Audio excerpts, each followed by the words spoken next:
What's happening, everybody? Welcome back. How we doing tonight? Great to have you guys back for the Late Late Show with Dago. Great to see y'all. Somebody threw up the Dago symbol, and here I am. It's like Batman. Welcome back, guys. It is late. Sorry we didn't pull the um, paranormal thing tonight. My internet just came back on literally 40 minutes ago, so I'm so sorry. So I'm going to make it up to you, and we'll do it tomorrow night around 7 p.m. Eastern Standard Time. I'm not going to miss it and skip it. We're going to catch up with it tomorrow. Hopefully, we'll get everybody in here. I know some of you guys are going back to work Monday, so on and so forth. So it won't be too long. So, hello, Molly girl. Thank you for joining us tonight. Hope you're having a good night. Thank you for joining us. Um, who do we have here tonight? I know I ain't gonna get a bunch of you guys. It's late. No, I was not laying down. Why do I look a mess? Jeez, thanks, Tandy. Um, let's see. Speaking of, Tandy's in the house, Molly's in the house. The Mikey, the last 24. Good to see you, brother. Thank you. Yes, Diego's here. Miss Trish Crow, welcome. Good to have you. Good to see you tonight.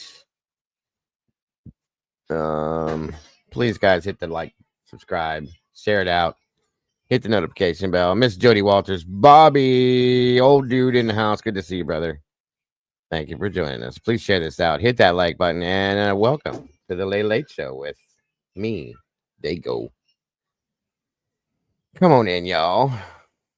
My hair a mess? Yeah, sorry, y'all. I wasn't laying down. I had a hat on earlier, so on and so forth, so I messed it up. Sorry. Is that better?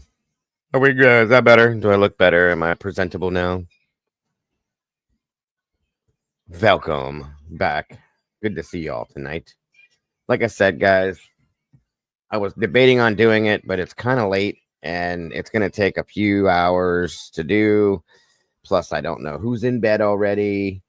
And I don't want people to be angry because they went to bed, they missed it, blah, blah, blah. So it's a whole thing. Did you know? And yes, Tandy, I drink coffee all the time, hon. All the time. So sorry. Anyway, I hope you guys had a great day today. Missed you guys. And I'm really kind of pissy that I didn't get to do that. And I knew probably 20 minutes after I got off the last show, the wind was blowing like crazy. And I was sitting there telling Brandy, I said, there was just sprinkling rain. It wasn't nothing serious. And I said, this is going to cause. And as soon as I said that, everything went poof. The power went out first, and then the internet went out and stayed out. So, yeah. Oh, hell no, I wasn't napping. I have not. I was playing cards with my kids earlier. We didn't have nothing else to do. We didn't have no TV. We had nothing because the internet runs my streaming services, so I couldn't watch TV or nothing. So, no, I'm going to tell you right now, Tandy, if I was sleeping, I would still be sleeping. I would not have woken up because I don't sleep well enough to get a nap in. Well, hello, Miss Alicia. Miss Peggy, good to see you. And Phil. Goodness gracious, all three of you at one time. Welcome, guys. So yeah, it was about 25 minutes after I ended the other show. I was sitting here and the wind was blowing, it's raining. My granddaughter's running around, yelling and screaming because she couldn't play outside. Hello, Jules. Welcome. Oh, you're making me jealous. You're making me jealous with that, Jules. So I was sitting there watching. We were watching 911 because I've been watching all the episodes of 911. I get obsessed with these shows, and I said, "Oh my god!" I hear that wind and something banged. I think my side door banged, and I said, "That wind better not cause the internet to go." Pff. Power went out. Of course, the internet goes with that. And the power came back on, I don't know, about 10 minutes, maybe 15 minutes later, but the internet never came back on. I was like, ugh. And I called Optimum, and they're like, your area is experiencing a full outage. All of your services will not be, blah, blah, blah. Yeah, I know. Lucky thing is typically when we get an outage like this, guys, it can last 24 hours. So we got lucky that it came back on tonight. No, I'm still at season. I think I'm only in season 4, Tandy. So I got to catch everything up. I already watched all of Lone Star 911. I love that one. And now I'm on the old school basic show. So, God bless America. That sounds good, Jules. Butter caramel latte. Shit. I've watched everything I could think of. I've watched all of Fire Country. I've watched Lone Star 911. I watched all of Chicago Fire. All the fire stuff. I've watched all that because, you know. And I even watched, I covered all of Hill Street Blues. I watched all of The Heat of the Night. What else have I had? What else have I? I'm trying to think what else I watched. There's a spinoff of Fire Country. Oh, shut up. Are you for real? What is it called? When does it start? And where do I go? Sheriff Country? Nuh-uh. For real, though? Oh, Hill Street was the shit, bro. I loved Hill Street Blues. Yes. Yes. In the Heat of the Night with Carol O'Connor was my favorite, but Hill Street was good. It is. Yes. Heat of the Night's the best one. And I wish they would come back, even if they would do a reset and maybe come back and say, you know, with some new people and say this is the new era or something. I would love it. I love those shows. Queen of the South. I've never watched that one.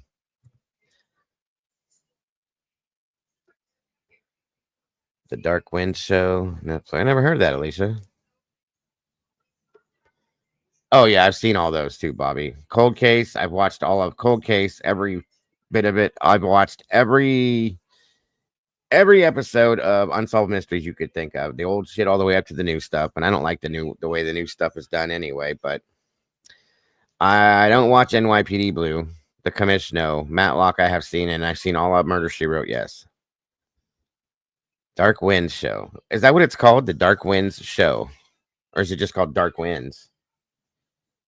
And of course, I've seen all the True Detectives. I'm still pissed off that they haven't come out with another one. Mare of Easttown. That's another great one I loved.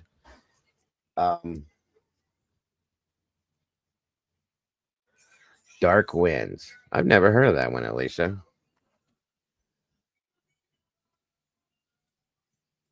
I appreciate you guys joining me tonight. Like I said, I was ready to go, and I was kind of wound up, and I had nothing else to do.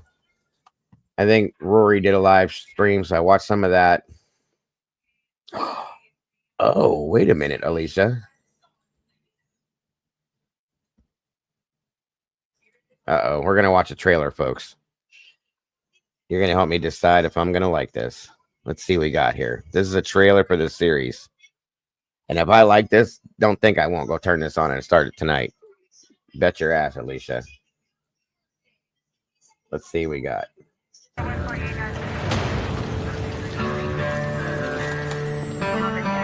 Wait, I think I know about this. Is this about indigenous people? I think I know this. The scene suggests foul play.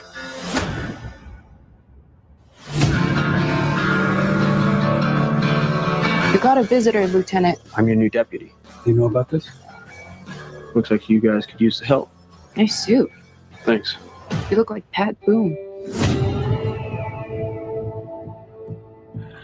What are you going to do? Search 27,000 square miles?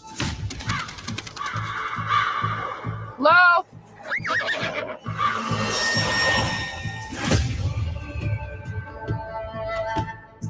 Did you catch who did it? Not yet. So no leads, no idea who may have done such a terrible thing.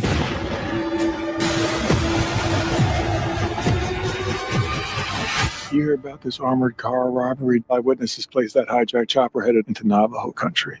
Thought we were talking about a double homicide. We're talking about both. Anna died of cardiac arrest. She was 20 years old. The coroner said that she was scared to death. I promise you, I'll find who did this to her. There's a witness, but she's blind. What'd she have to say? There might have been two men. Find that money. We crack this case. Seeketh, and ye shall find death, saith the Lord. Must be the season of the witch. I love this song. I saw something last night. It was real. Real is in the eye of the beholder.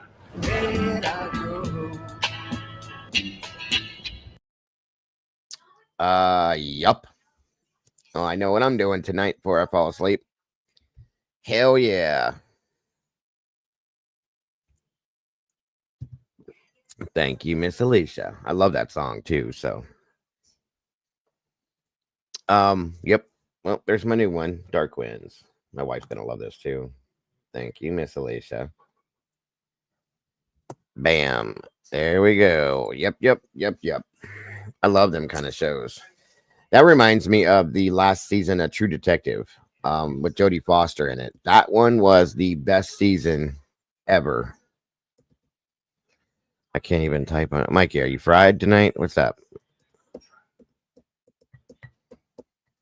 Well, hello, horse. Good to see you tonight. Thank you for joining me. Yeah, that looks really good. So thank you. Appreciate that. I was getting kind of shitty, to be honest with you guys. I like my series. I do. Me and Caden watched all of Dexter again, all of it. Then we watched the Dexter New Blood, which pissed me off. And then we went to the Dexter Origins and we watched all of that, and that's done now. They're not making enough shows for me, guys. It's just not good. Dexter was great. Jodie Foster is just amazing, Bobby. If you have not seen True Detective, you know what? Piss on this. I'm going to show you this one too. You guys have to see this. I've been telling you guys this for like a year. But this season 4 was the absolute best out of all of it. 1 second here. Yep, this is the one. I'm going to show you this one too. You guys, I'm telling you, you have to find a way to watch this. This is one of the best true crime shows I've ever seen. Jodie Foster was amazing.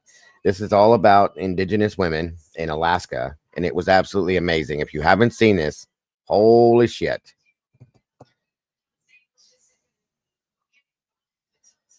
Okay, horse. Good to hear. Interesting. All right, y'all, watch this. And anybody that tell me that just the trailer, you're going to get hooked on this.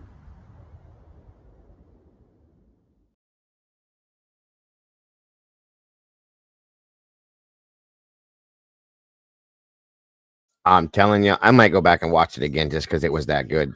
I'm telling you, it was so damn good.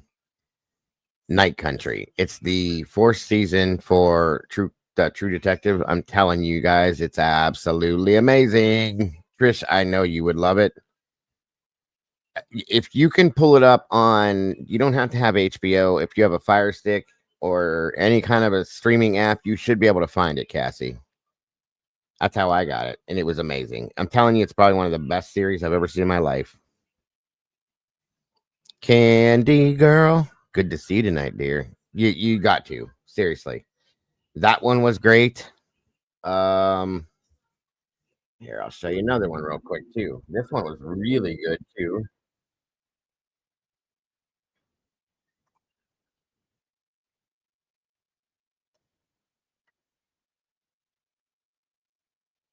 Hold on.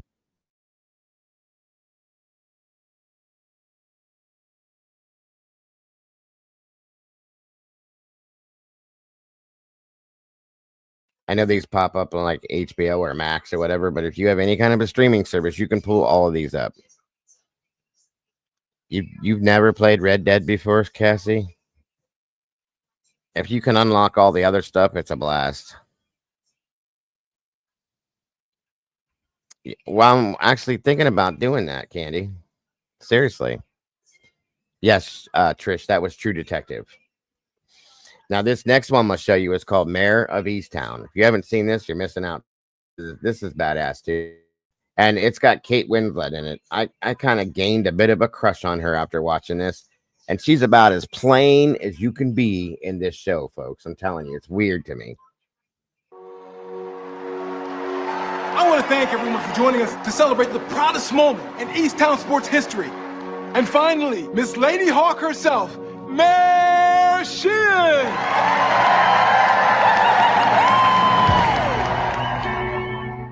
See this yet? Big write-up in the Tribune. I'm going to frame it and hang it up in your office. Yeah, please, Jim. My daughter's been missing for exactly 1 year, and the police aren't doing anything. What's your mother doing? She's in the hero. Okay, thank you, Hort. Of all the houses my ex-husband moved into, he has to buy the one right behind mine. Well, I heard he got a really good deal on it.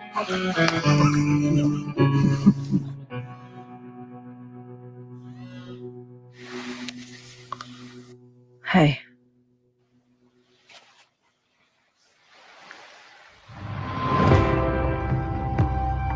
The Easttown Police Department received a call reporting a dead body in Creedham Creek.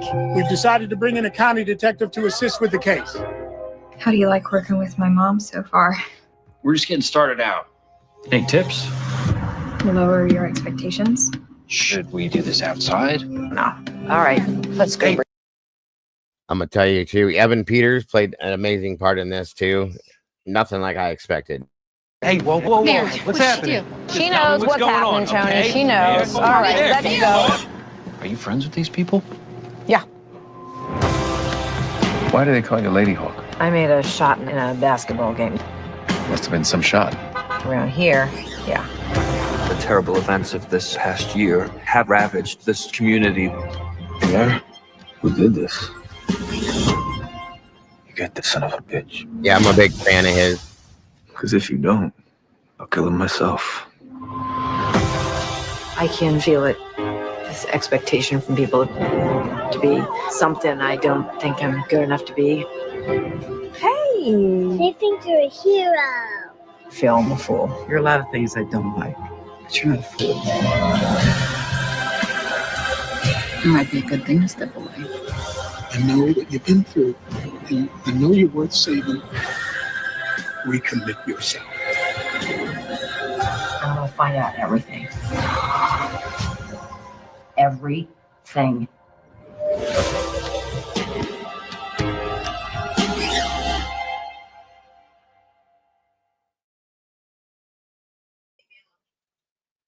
That's another really good one. And yes, Evan Peters was great. I loved him in all the American Horror Story stuff, but he plays a whole different character in this. He does amazing.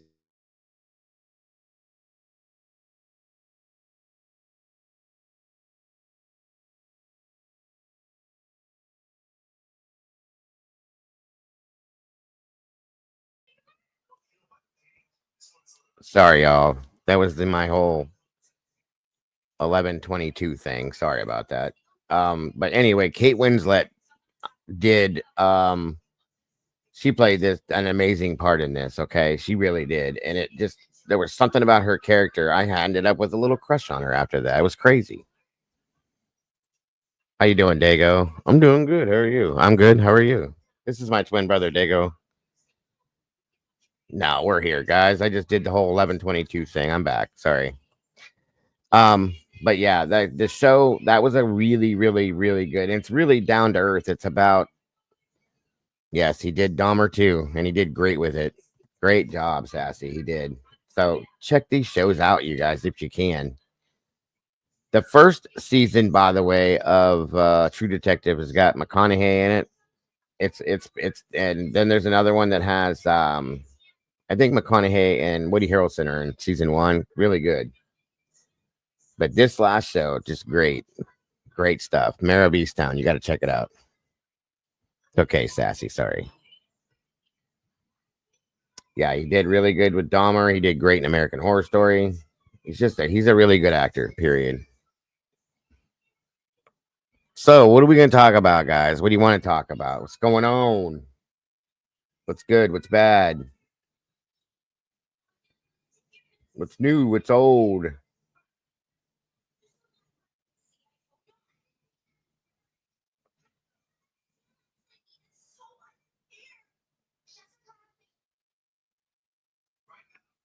I don't see nothing new.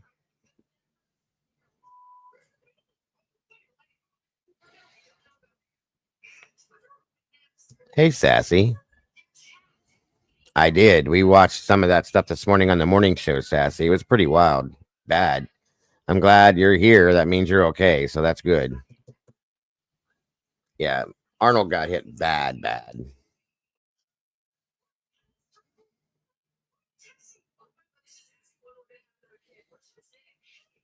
Sassy Italian, Sassy Cassie.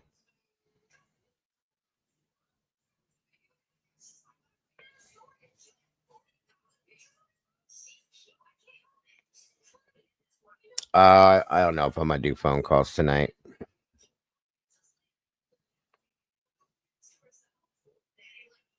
Okay. Jessica Young.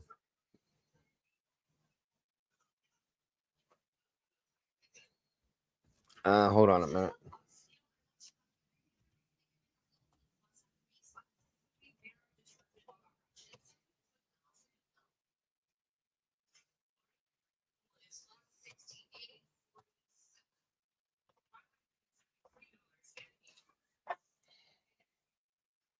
Miss JC, hello. Good to see you, dear.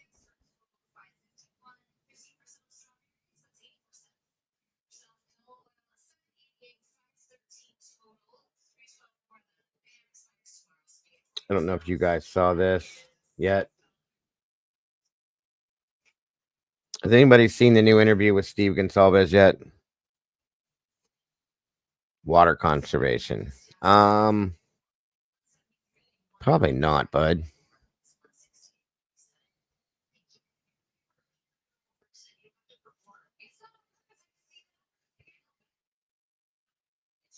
I bet it was, Sass. I bet it was. There, guys. Let's talk about this a little bit then. See what we got here.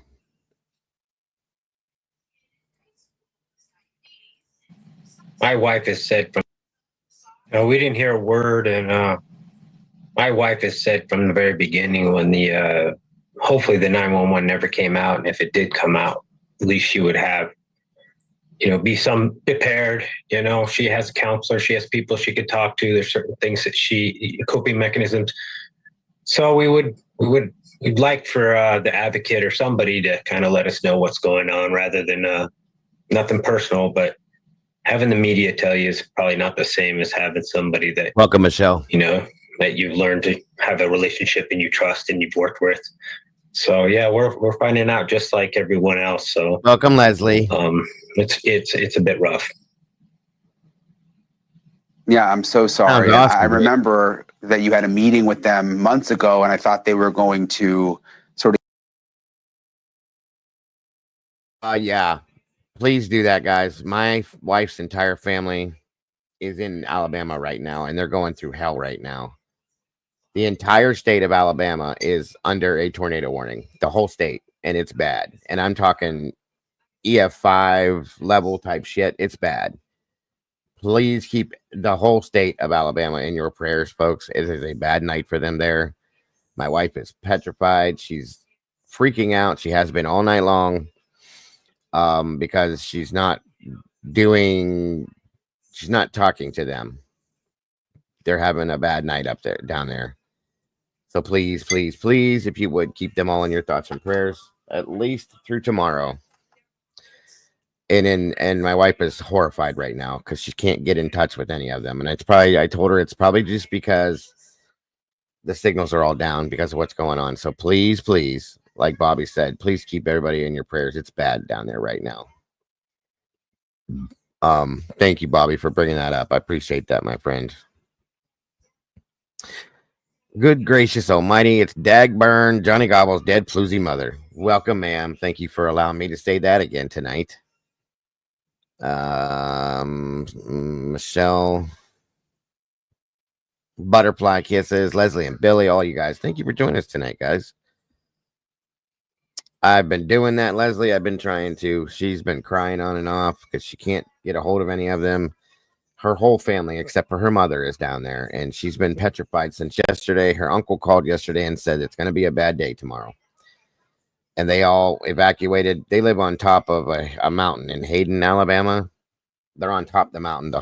That's where her whole family lives. They all moved down the road to another relative's house to get off the mountain because it could be bad. And she's just scared to death that she's going to get bad news tomorrow. So, and they've been through it before, guys. They've been through it before. She's petrified. She won't go to sleep. She's afraid to go to bed because she wants to be able to get the phone call when they call, if they call. So yeah, it's bad down there right now. Very bad.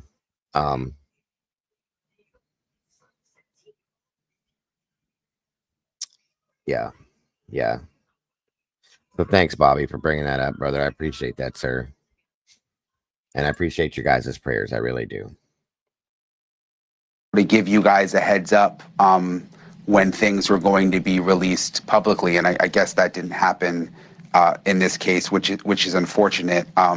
Is there anything, Steve, that, I mean, obviously the horror is what stands out to me, but was there anything in the text of the text messages or the call that really struck you? What struck me is, it's not like Hollywood. It's not a scripted thing. It's not like what you would see on a TV set. That was a raw, emotional breakdown of two girls that were scared for their life. There's part of me that knows that, like how that house was, there's a lot of pranking going on. There's a lot of partying. So there's part of them that was probably thinking, is this a prank? Am I getting messed with? I know for a fact my daughter loved pranking people. So my heart goes out to those two girls. I'd have a hard time if I was one of their parents to have my daughter put through what they've been put through. I mean, we sat 2.5 years on what? Why did this need to be hidden from the public? Why did these girls have to be dragged through all this? These are the type of things that why I do these interviews and why we push back a little bit, because I think a lot of people are questioning right now why this was hidden. Yeah, I mean, look, Shannon, it's been years and none of this is coming out until now. And now the judge has said that he wants more of this to become public. But Steve makes a good point. I mean, if this had just come out within the first couple of months, maybe it would have been easier on the survivors and the victims' families like the Gonzalez. Yeah, I mean, the prosecution's choice in keeping everything under wraps has been a decision that they've made from the get-go. They haven't wavered from it in any way. That being said, I mean, for lack of a better term, I'm just pissed. Common decency should have the Latah County prosecutor's office and the victims' advocates contact myself and the victims' families and let them know some of the stuff that's coming down and is being filed. So they're not just surprised by it, and just have a really just honest conversation with us about it. But none of that happens. And I'm frustrated and I'm pissed for myself and the family that I don't have a chance to explain those things to them, to give them a little bit of a heads up on, hey, these motions are filed this way and they may or may not be successful. If they've been successful, who cares? Doesn't affect the case in some way, or my opinion on whether or not those motions might be filed or might be successful or not. But it's just really, really frustrating. And I know Steve and Christy are frustrated by it, but I'm the one that gets to say, I'm pissed, and I'm pissed for everybody. So. Yeah, and I mean, even if they can't give you the documents ahead of time, it seems like they could at least give you a heads up to tell the family, hey, maybe don't watch the news for an hour. Give me a second to go through these and call you. It seems like that would be a sort of a decent thing to do. Steve, what do you make of this latest motion where they're trying to ban words from coming out during trial? I mean, simple words like that are part of the case in murder, bushy eyebrows, sociopath, psychopath. Did this come as a surprise, Steve? Yeah, I thought they'd have a sadistic on there from the profile that I know that they've made of him.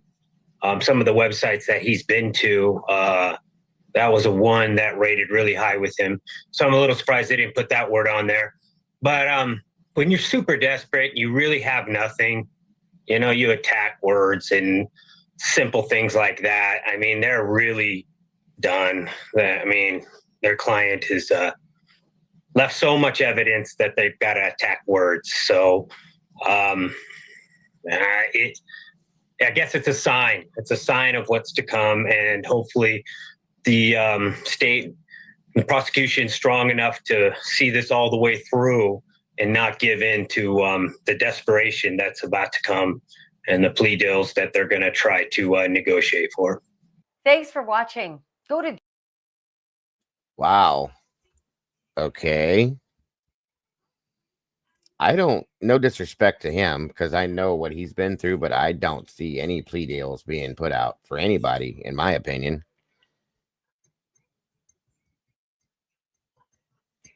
You're okay, buddy. You're good. You're good. You're good, Mikey.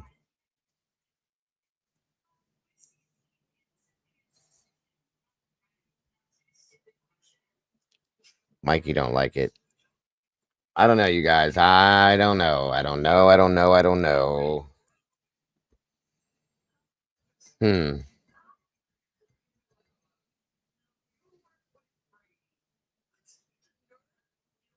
on a minute.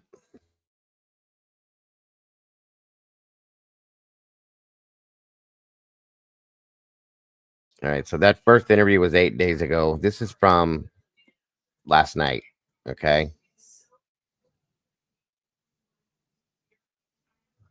All right. Here we go.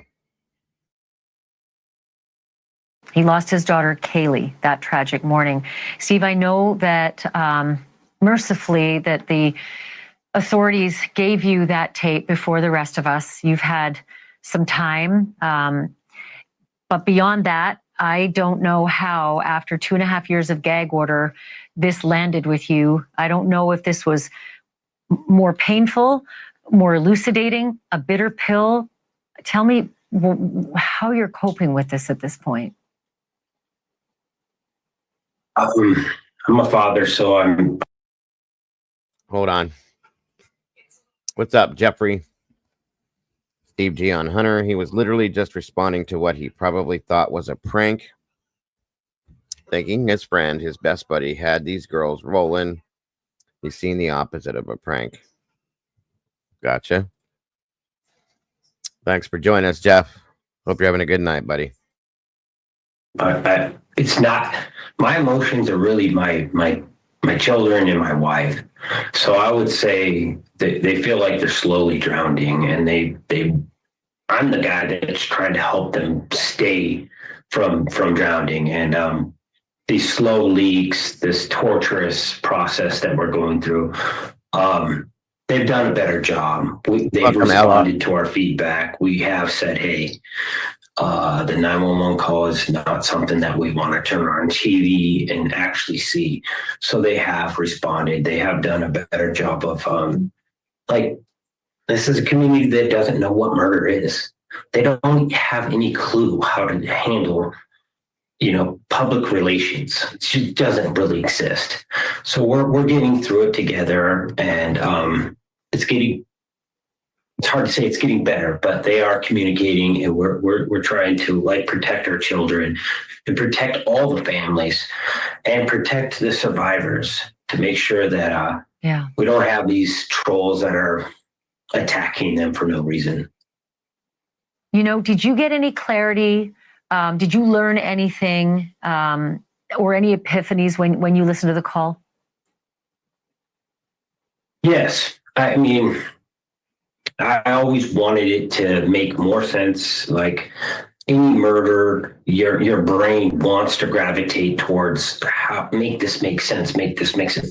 But the truth is, murder never makes sense. This is a psychopathic person who does something that breaks the norm of all of our consciousness. All of our minds are just struggling with the fact that this has happened. So we can logically try to make it make sense, but it's not really going to make sense. It's not Hollywood, where they try to make it all fit together. In real life, you're just sitting there dumbfounded, like, why can somebody be killed in their bedroom? How does that make sense? You mentioned in a statement today that you think Hunter Johnson protected those girls. I mean, listen, I don't know what happened, but I'm trying to piece this together like a puzzle, and it sure feels like he knew something and he protected Bethany from knowing. Do you think that he went up to the third floor and may have seen what happened to Kaylee and Maddie and therefore said, get out, get out, get out, but did not tell Bethany and did not tell Dylan? I talked to Hunter directly, and it sucks. He had a broken soul. This is a man who's seen his best friend dead, like dying, like gone. So we exchanged a moment, and I talked to him, and he was trying to protect everyone in that house to not go through what was overwhelming him at the moment. So I don't know about the details of upstairs, downstairs, door open, door not, but in the bigger picture, does it really matter? He was literally just responding to what he probably thought was a prank, thinking his friend, his best buddy, had these girls rolling, and he showed up there and he seen the opposite of a prank, and I seen it in his eyes. He was broken. He was very broken from what he had seen. Well, did Hunter tell you that he was able to open the door to Xana's room and witness Xana and Ethan in there? He told me that he went to the door and he was trying to go through that door and he was trying to figure out what was going on in there. It's kind of like what you're hearing with that audio. He announced himself. He said, "Hey, I'm here. What's going on?" But they didn't respond. And he went in there, he seen something. And I think around 2:15, you hear when somebody truly sees something. Thanks for watching. Go to joinnn.com to find News Nation on your screen. And don't forget.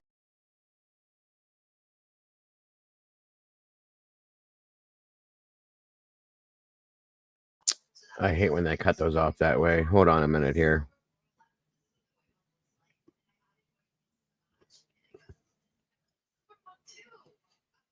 That can make some sense, Jeff.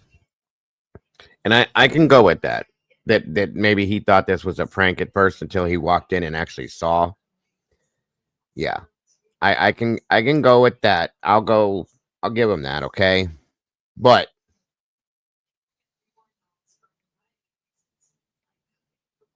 I still can't excuse the 8 hours before that, before anybody was called. That's the thing I struggle with the most, you guys.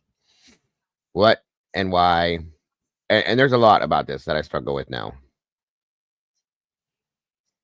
With what we know now, okay?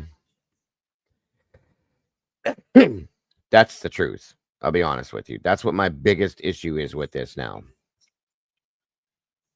I don't know. Hold on a minute. I have one.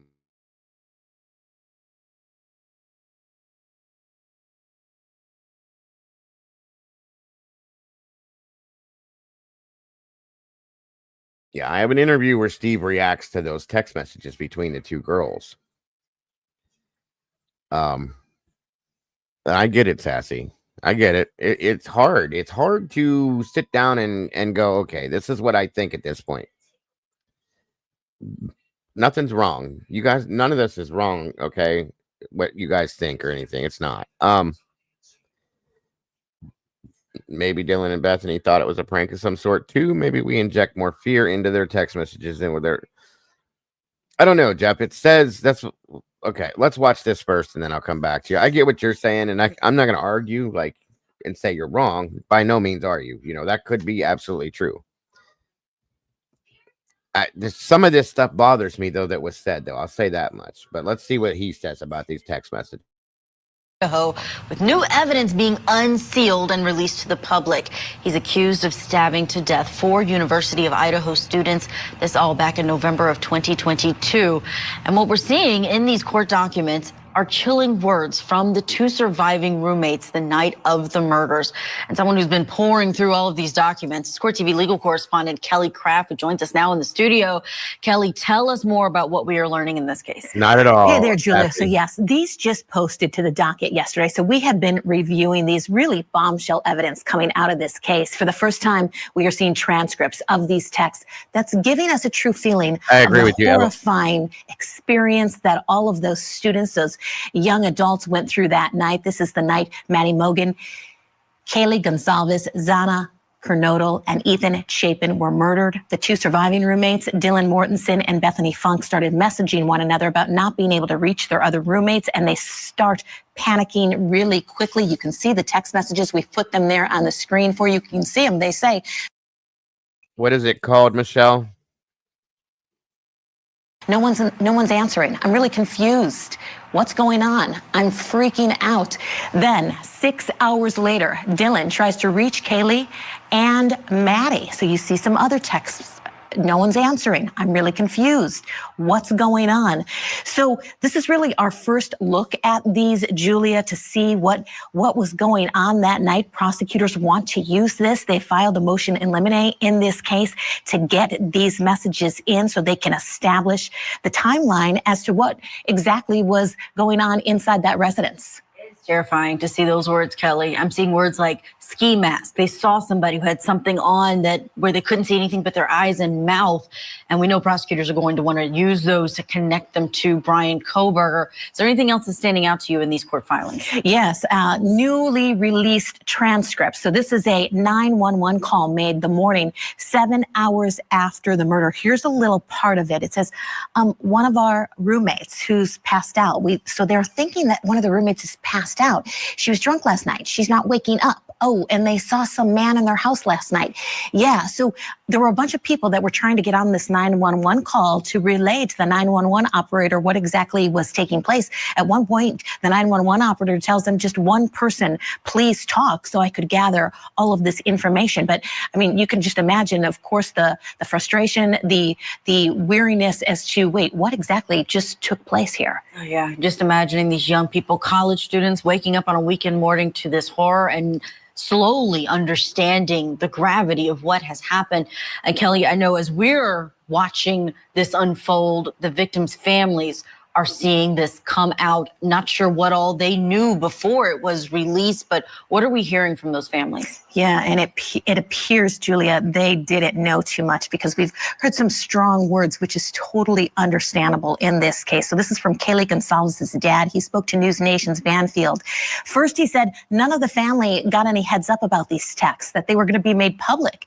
He found that shocking. And he also spoke about the impact of that horrific night on Kaylee's two surviving roommates. Let's take a listen to that. What struck me is, it's not like Hollywood. It's not a scripted thing. It's not like what you would see on a TV set. That was a raw, emotional breakdown of two girls that were scared for their life. There's part of me that knows that, like how that house was, there's a lot of pranking going on. There's a lot of partying. So there's part of them. Okay, so this is same as the first interview we watched, but I'll go ahead. We'll roll through it and then catch the end of the rest of it. That was probably thinking, is this a prank? Am I getting messed with? I know for a fact my daughter loved pranking people. So my heart goes out to those two girls. I'd have a hard time if I was one of their parents to have my daughter put through what they've been put through. I mean, we sat 2.5 years. I have done that. Thank you for joining us. And I covered that actually last week, I think. Thank you for joining us tonight. Years on what? Why did this need to be hidden from the public? Why did these girls have to be dragged through all this? These are the type of things that why I do these interviews and why we push back a little bit, because I think a lot of people are questioning right now why this was hidden. Yeah, and from what we can understand, Julia, so they were out and about for a while in, the court files, but they were just posted to the docket yesterday, and that's when everyone really got the first look at it. Some of them are months old. Yeah, Kelly Craft, thank you so much for all of that information. Absolutely. Natural healing. Thank you for joining us tonight. We're just hanging out and talking a little bit about this. So thank you for joining us. Appreciate you. We do want to get reaction as well from our trial attorney, Marjorie Mesidor, who is standing by. Marjorie, let's talk about that ceiling, because you can hear that father talking about how it's upsetting him. And it seems that they had no warning that this was going to be released at this time. We're about 5 months away from the August trial date. But what do you think about the attorneys on both sides? They've been filing almost everything under seal, and that's not normal for a case. Correct. So because we're dealing with a public record, there's a presumption that the public is going to be notified about what's going on, particularly when we're dealing with a crime, because the plaintiff is the public, right? It's the state, it's the county who is the plaintiff. Thank you so much for that super chat, Candy Girl. Appreciate you. I appreciate anybody that does that. We don't ever expect that, guys. Anybody that donates to the PayPal, Cash App, or the Venmo, super chat, any of that, guys. We never ever expect it, but I appreciate it so very much. Thank you so much. It keeps us going, keeps me running the videos and all that. So God bless, Candy. Appreciate you. Miss Terry, good to see you tonight. Thank you for joining. Appreciate that so very much. Oh, Donna. Okay. I'll have to look, but let me see, because she doesn't like their stuff played too often from other channels, but let me see what it is. Grieved. So in this circumstance where they're doing everything under seal, they are probably trying to cover themselves because of how salacious the crimes are, the ages of the individuals who are involved, and how public the crime is. There's a balancing act that takes place that for a prosecutor and a defense to validly represent their clients and at the same time keep the victims' families and those who are collaterally and directly involved informed about the pace, about what is going to be revealed when. And it's a very hard and delicate balance. At the end of the day, this did not happen to any one of us individually. We're watching it unfold. So there's a level of separateness that we have. Honestly, Paula, truly and honestly, what they have given the public or told the public is the only evidence that they have against this is a very, very, very minuscule piece of DNA underneath the snap on a button on a knife sheath. That at this point truly is the only thing that they have. That's it, Paula. Which is truly, in my opinion, nothing. That's my opinion. It's not enough, in my opinion, to put somebody to death.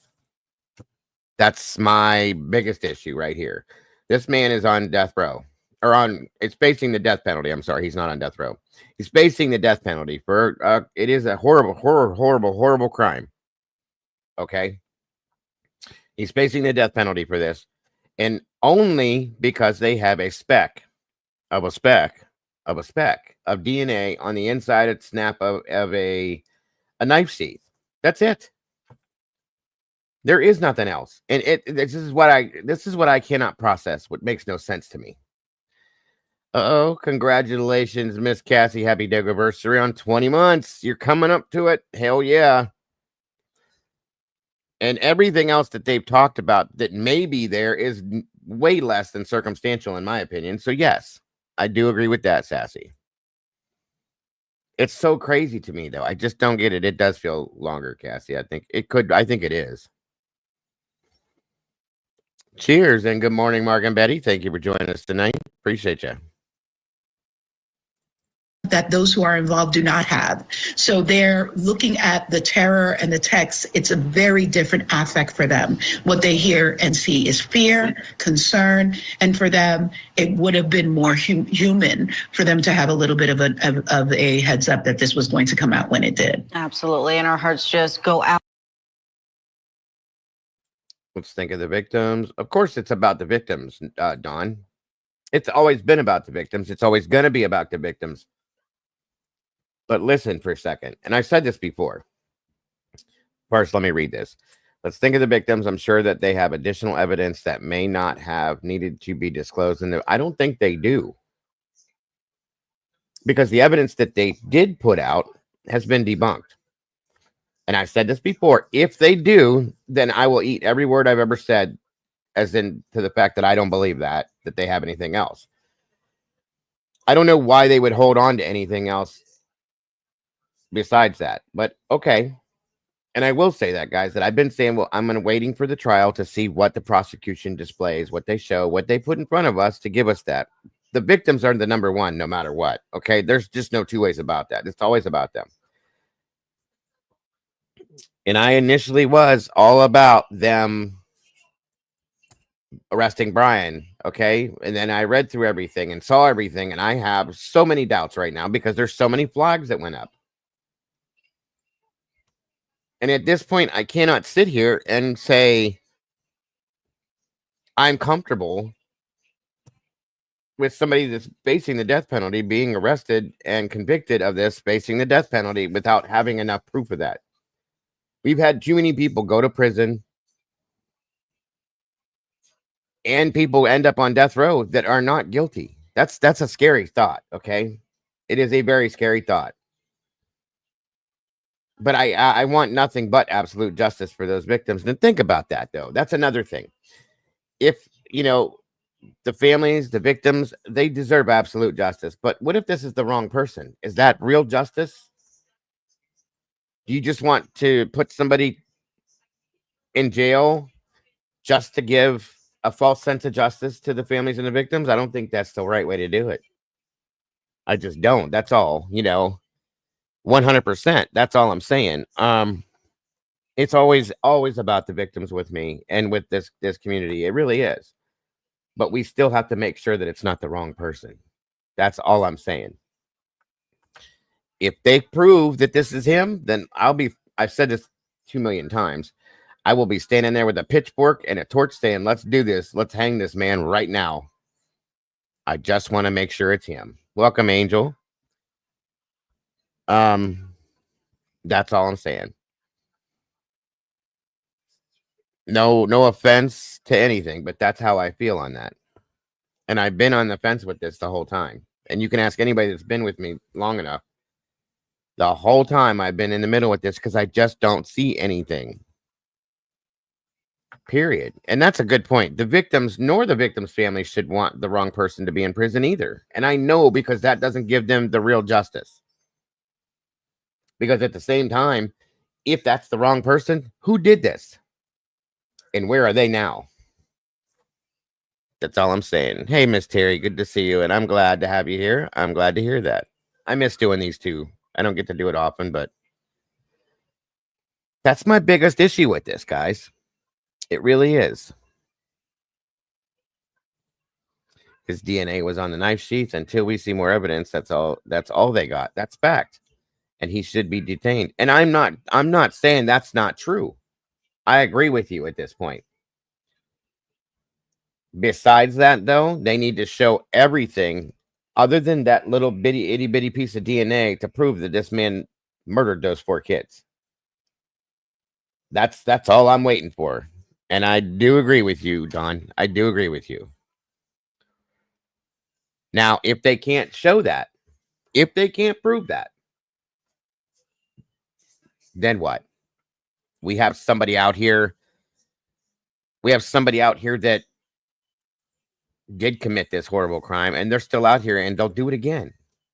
If they get away with it, of course, That's what I worry about. Now, if they can prove he did this, which I kind of want to see them do that because I want to be able to believe in the justice system and law enforcement that they did their job. Because if they didn't, and this ain't him, then we have a big problem within law enforcement and the judicial system at that point. That's a problem. So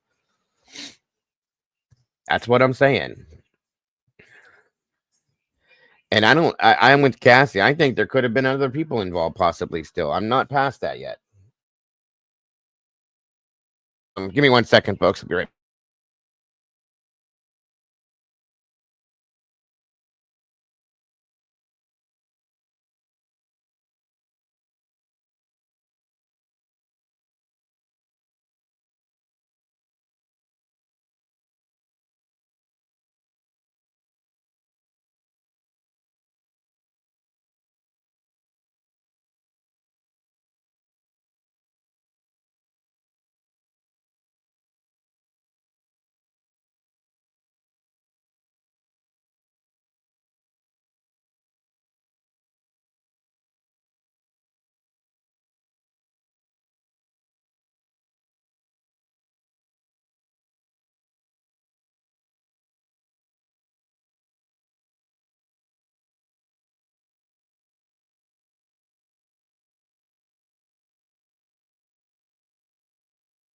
Sorry.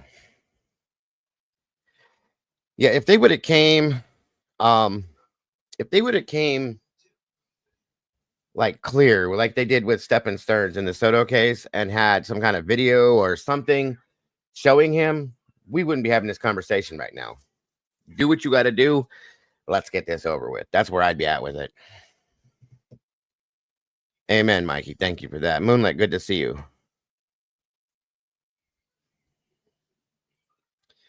Didn't Payne testify that the FBI did not tell him it was Brian's DNA on the sheet? That's true. Yes, it is. Moonlit, thank you.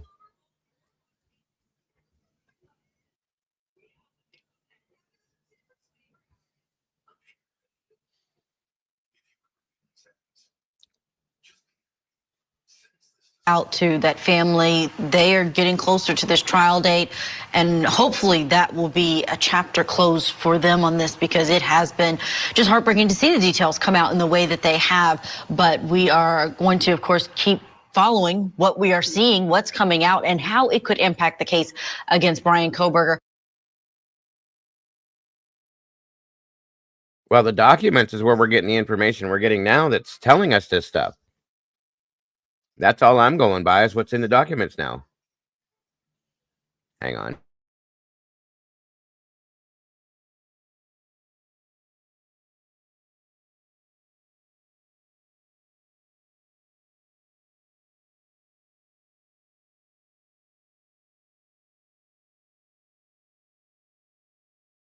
One second, guys. There's something new released. Here we go.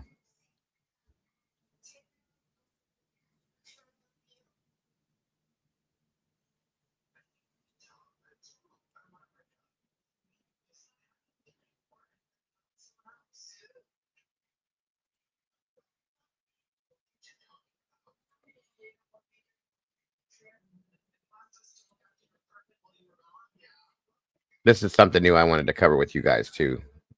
Since you're all in here, what the hey? I thought it was kind of interesting. Exactly. I'm right there with you, Alicia. Same exact feeling. Hold on. Let's hear what my boy Vinny's got to say. For gullible, you have pictures of him there? No. Is that how they're going to pick the sleeping? Swabbed them, then held onto that. Come on. Well, that's it. I'm going to commit belong to the defendant. The here that this is just foundation for the case, given three slightly different versions of what happened. Search efforts have involved drones and helicopters and detection dogs. The U.S. State Department, the FBI, and the Embassy of India are all collaborating with local investigators. Sudiksha's parents have traveled to Punta Cana and are urging a broader investigation beyond an accidental drowning.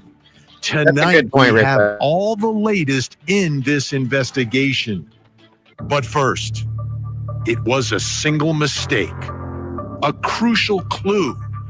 Amid the carnage of the brutal murders in Moscow, Idaho, investigators found it, an abandoned tan leather knife sheath, carelessly left beside one of the victims, stamped with the unmistakable insignia of the U.S. Marines. It bore a chilling revelation, a touch of DNA, a microscopic thread of evidence that would unravel the mystery. For weeks, authorities had searched desperately for a lead, and then science spoke. DNA on the sheath's snap fastener allowed investigators to use investigative genetic genealogy, which led them to the suspect and laid the foundation for the case against the accused killer. And now tonight, we know how the defense will attempt to explain the most important and incriminating piece of evidence in the case for the man accused of murdering Maddie, Kaylee, Xana, and Ethan. I'm Vinny Politan. Thank you for joining us tonight here on Closing Arguments. This is the case. This is it. I mean, this is the key, the foundation, the most incriminating evidence in the case against the suspect in the It all plays into the propaganda game, natural healing. That's all it is. Murders of those 4 students, those 4 lives that were stolen. Xana, Thanks for Maddie, being here, Cass. Kaylee, and Ethan. 4 students living their lives, doing nothing wrong, provoking no one, just going to school, working hard, enjoying the company of each other, doing everything. Dawn says, by the way, I love your name. You all do realize the statistical improbability of a knife sheath with touch DNA on it, coupled with the 4 unalivings, is probably like 1,000,000,000 to 1. No one knew who Brian was. I understand what you're saying. Do you know that for a fact? Do you know for an actual fact that no one knew who Brian was?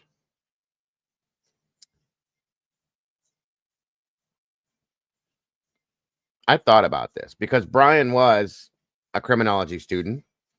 Brian had applied to work in law enforcement in the local area. I don't know. I don't know. I mean, I want to say that you're right, but we really don't truly, absolutely 100% know that. There's the problem with that. With that statement, we don't know for a fact. I mean, I want to believe that you're right, Don. I do. And that's the way that's what I believe it should be. That should be true. None of us really absolutely 100% can truly say that that's true. We don't know that for a fact.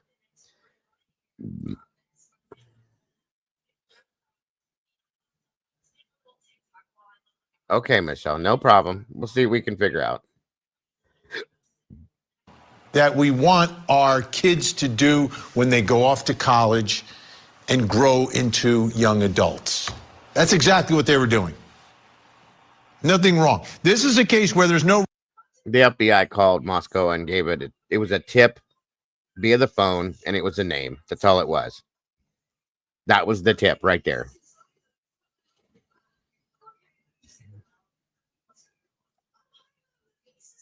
They're really that's the big question. That's the huge question, JC. What would Brian's motive be? Let alone what would anybody's motive be to do this? Let alone Brian's. That's my question, JC. Real motive. I mean, the allegation is basically that this is a madman. This is some sort of a not legal insanity, but a psychotic killer who took out. What is he jealous of, Don? Envious and jealous of what? They didn't know him, though, remember? It's been proven that he wasn't stalking them. What did he have to be jealous of or envious of?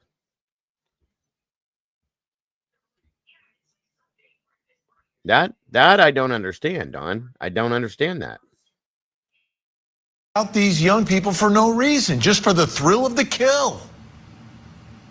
It's sick, and it's scary. And we cover a lot of cases here on Court TV where, there's some warnings, there's some writing on the walls. There's something that happens between the parties. And while it's not an excuse, you understand what motivated it here. This is stuff that you can't predict, you can't anticipate, you can't protect yourself from.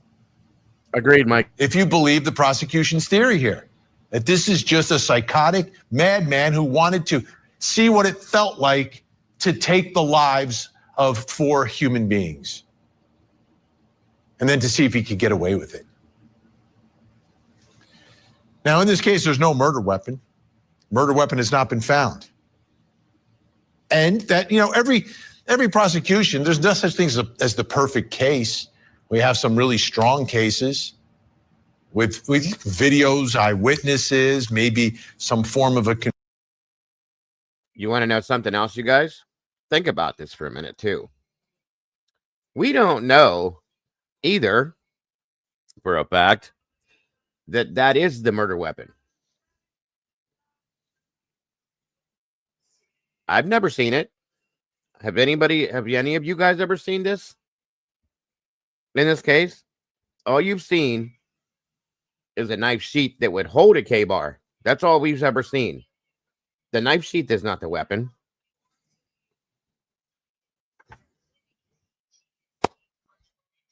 Never seen enough. Never, ever have we seen a weapon.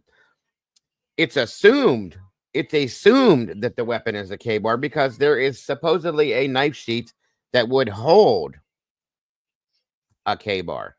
But guess what? That knife sheath could hold any other knife. Truly, my knife would fit in there, and it's completely different.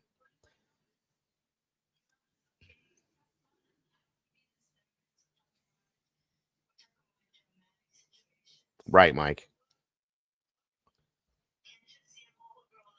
It's kind of like when OJ said he would take a bullet for Nicole, and as Norm Macdonald said, isn't that something when the one person who would take a bullet for you kills you?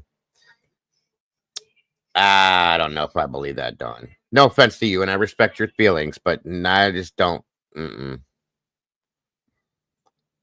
Are you taking off, Natural Healing? Thank you for joining us. I appreciate you very much. Hope you have a great night, dear.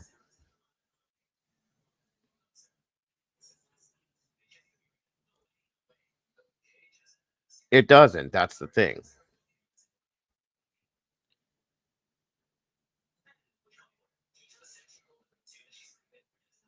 That's true, too. That's all we have is a knife sheath that supposedly they found. And I agree with you on that, too. I think there was one target, and I personally think it was Maddie. I think it was Maddie. I heard that, too, Sassy. I don't know if that's true or not. Confession. There's no weapon. That's 100%. There's no weapon, guys. Nothing that we've ever been seen or saw or heard. This could have been a knife. Yes, it was a knife. It doesn't mean it was a K-bar knife, okay? Any other knife could do this. Just saying. Don't forget those little things, too. There's no confession here. There's no murder weapon here. There's no clothes that have been gathered that somehow connect this defendant to the murders. What do you have? You have a sheath. That's what you have, a sheath and some DNA. The DNA right on the snap. That's a great point there, Bobby. If it was for the thrill to see if you could get away with it, why would you leave the two other roommates or witnesses, one that you supposedly came face to face with? Why would you leave them there? Why would you leave them alive? Makes no sense. Great point. Thank you, Mikey. Of the sheath. And that's the case, folks. A sheath and some DNA. Period. End of story. That's the foundation that if you believe that evidence and trust that evidence, it's a strong foundation. Absolutely strong. So I've been looking at that from the beginning saying, okay, everything else you can attack. Have a great night. Simply, thank you for joining us.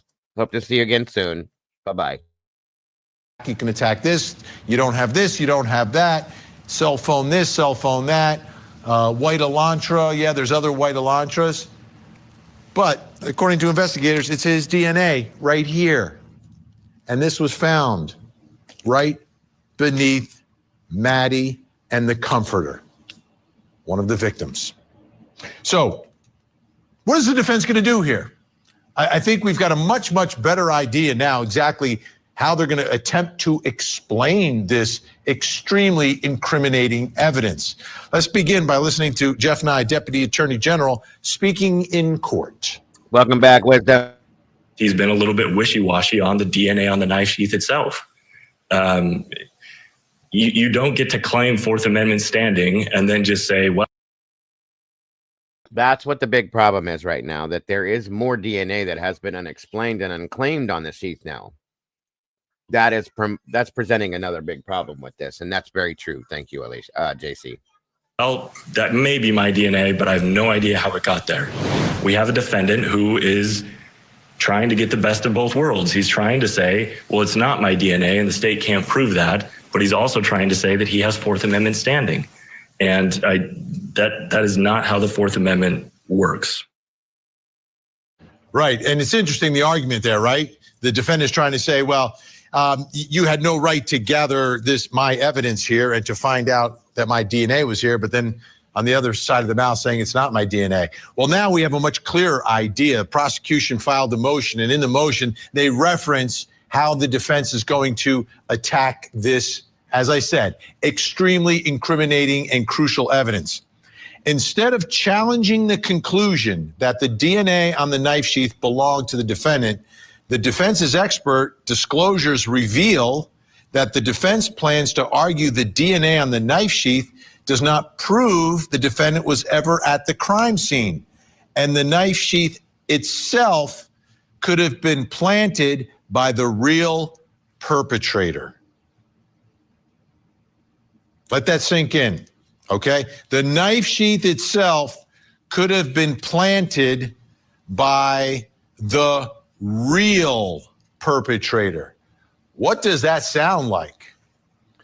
He was framed. He was framed. Some other madman said, I'm going to commit a mass murder and I want to frame this grad student from Pullman, Washington. All right, like who? Who? And is there any, was it the Uber Eats guy who delivered the Uber Eats and that's the real murderer? And that Uber Eats person broke in to the suspect's house and stole his knife and his knife sheath and then made sure that he had some of his DNA on this. No worries, Jody. I know it's late, guys. I just was doing a little hangout session for a while, hang out and chat about this stuff. So thank you for joining us, Jody. I'll see you tomorrow sometime, dear. Get some sleep. Come on. Well, that's it. That's it. Is that going to be the argument? Is that it? Let's bring in our think tank. Joining us tonight, criminal defense attorney Eklund Mercy. Also with us, retired criminal defense attorney Kirk Nurmi. That's why he looks so relaxed. And former federal prosecutor, president of the West Coast Trial Lawyers, Nima Rahmani is with us. Eklund, you know, I'm trying to think of who would do that, right? And you can't make the analogy of like the OJ case, right? OJ was kind of the same argument that some of his DNA was planted at the scene, but that was by investigators. And that was a defendant who was already a suspect. That was a defendant who was high profile and everybody knew who he was. Nobody knows who this guy is. Nobody knows him. Nobody heard of him before this. So who do you suspect could potentially want to, I guess it would be like a break-in to steal this, unless he like maybe broke into his house, swabbed him, right? He broke into the suspect's house while he's sleeping, swabbed him, then held onto that swab, and then stole his knife sheath, rubbed it on here really good. Like, is it absurd that they're going to actually make this argument to a jury? I think, I think a jury selection is the most important part of a trial. But also, so you're looking for people who, when you open up the dictionary and look for gullible, you have pictures of them there? No. Is that how they're going to pick the jury? But here's the thing. What I would look into is anybody who was really, for this particular case, the fact that there's no house, the fact that the house was destroyed before trial has always given me pause. The fact that the house has been destroyed and motions for jury walkthroughs hadn't been heard, motions to have the jury virtually be able to see. That's a pretty good point, Bobby. I like how you said that. Just a thought. But if the sheath was planted, let's just say it was, the person that planted the sheath probably thought that Brian's DNA would be all over it, not just on that button. That's a good point, sir. I like how you put that. Thank you. If it was, this is just a completely, totally speculative theory, guys. That's all. I think what they're going to have is they have a 3D model that they're going to show them. I think it's ridiculous. You should have kept the house there, let them walk through. Exactly. But both sides were fine with it. Me as a prosecutor, I wouldn't have wanted it. So Kirk, do you think the defense can do this with a straight face? And that's the reasonable doubt that somebody else planted it there to frame this guy? She actually does look a lot like her, Candy. I don't feel bad. I get it. Well, listen, Vinny, I don't think, we talked about this before in death penalty case. Their number one job is to save their client's life, not to get a not guilty, not to create reasonable doubt, but residual doubt that would leave him with a life verdict instead, right? And so it doesn't have to be in the way that you're framing it, because also no evidence exists in isolation, right? So if they embrace some of the other DNA, we're going to do it. We're going to have a talk about this because it's been talked about. And I told you guys that the frame thing is hard for me to believe, but let's just say, Wisdom, I agree with you. I agree with you on that too. I do. I do. We've talked about this before. Let me say something though. Let me bring something up here. Hey, Michelle. So, like Wisdom just said, why frame him? He's nobody, right? That's a great question, Sherry. And if they framed him, who did it? And what's the reason? Truly.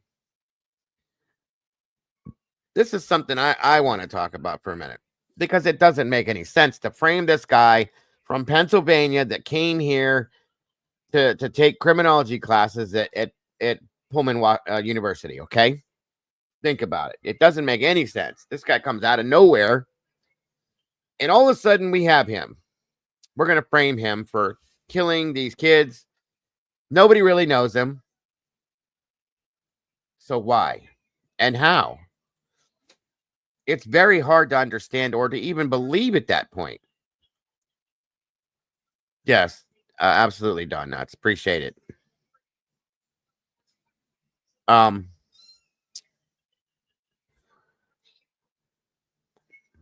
Hey, Tomboy.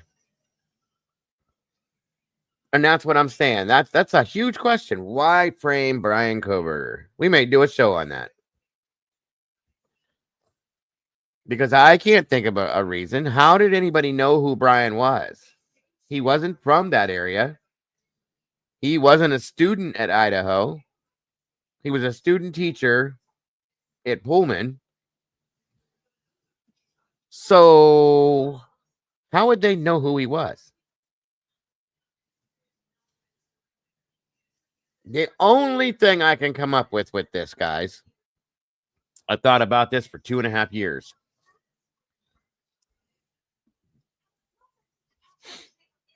Did he know somebody? And this is the only thing that makes any sense to me. Truly. Did Brian or does Brian know somebody that knows them too? Think about that for a minute, because that's the only way that this can connect and make any kind of sense. Does Brian Christopher Koberger know somebody or knew somebody that knows these 4 kids?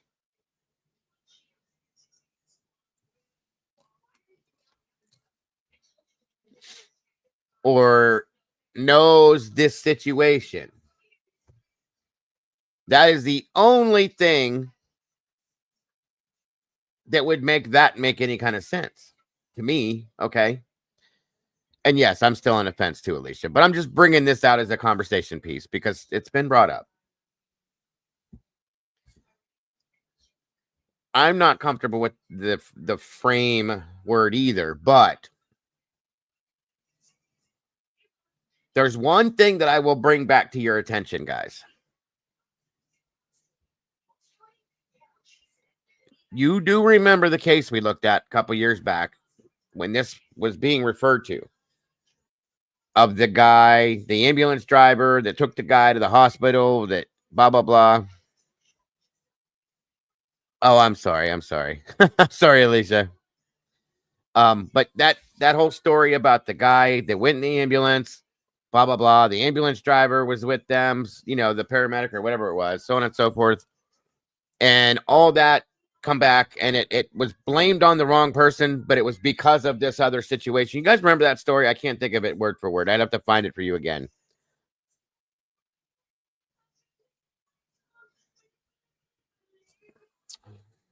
Miss Sherry says, I want to know who the protected witness is.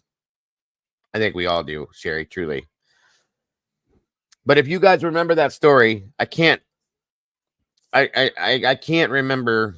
I want to find it so you can hear it. It's an absolutely insane story. It wouldn't be, you would not believe it unless they proved it to be true. Hey, Amanda. Welcome back. Good to see you.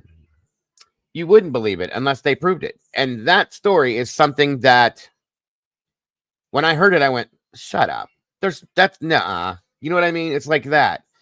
But they proved it. Yeah, that's it right there. They were in the same gurney, in the same ambulance. And because of that, that DNA was transferred, because it transferred DNA to that. In turn, thank you, Amanda. And the EMT transferred another man's DNA to the crime scene. Yes, there you go. Now think about that scenario. And I know that doesn't fit clearly with this story, this case. But yes, because that's the same kind of DNA that they found here. Transfer DNA. Now, let me tell you, okay, let's say it like this. Let's say Brian Koberger goes to Walmart, pulls the buggy out, and goes shopping. Okay? And I know this is a reach, guys, and the odds of something like this happening are absolutely crazy, but it happened with the ambulance driver. It happened with the ambulance, that whole situation. Now, think about it.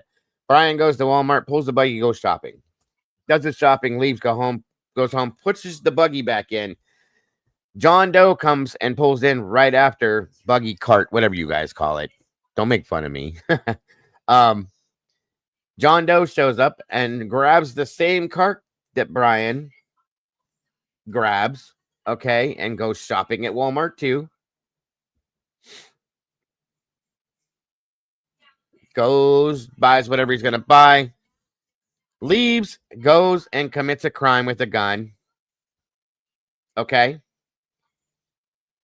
Throws the gun in the river, or throws the gun in the woods or the bushes or something, and they find the weapon, and they find Brian Koberger's DNA on that gun. He never touched it, ever. You know that's what I'm talking about, right? That is how this could have happened. But I'm telling you, that's very truly how this could have happened, because that is exactly what that was. Hold on a minute. Yes, I said cart. I fixed it. We call them buggies sometimes. I don't know. Whatever. What did you say here? Leslie, back up. Okay, hold on. Hold on.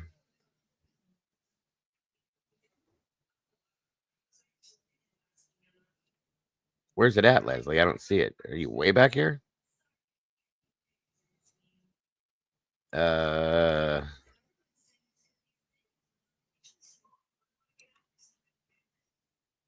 I don't see it, Leslie. Good Lord, how far back is it? Oh, right here?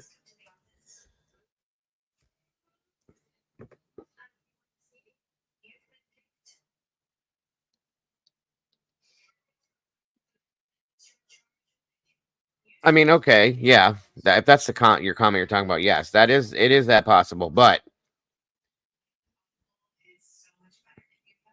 and Twiz said the other night the same tower serves both 1122 and Winco. Yes, it does. Yes, they all did shop at the Winco. That's absolute facts. Let me ask you another question. Okay. Just real quick here. Let's go with this is a very, very alleged and speculative theory, but what if, just saying, what if that sheath belonged to one of them? What if that was the case? That was given to them for protection. These are girls that went to college by themselves, and their father said, or somebody said, or a friend even said, here, keep this for protection. They did. They had it there. Whoever did this came in, saw it, and used it. A fight ensued or something, used it, and ended up using it against them and took it with them because their hands are all over it now. So they took it. And they shopped at the same store that Brian shopped at. And she touched it, per se, and ended up transferring that DNA by herself by touching that snap.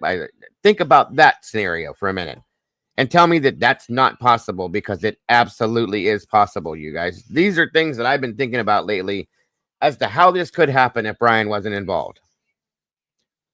Because it absolutely does happen. It absolutely can happen. And it absolutely will happen to somebody else.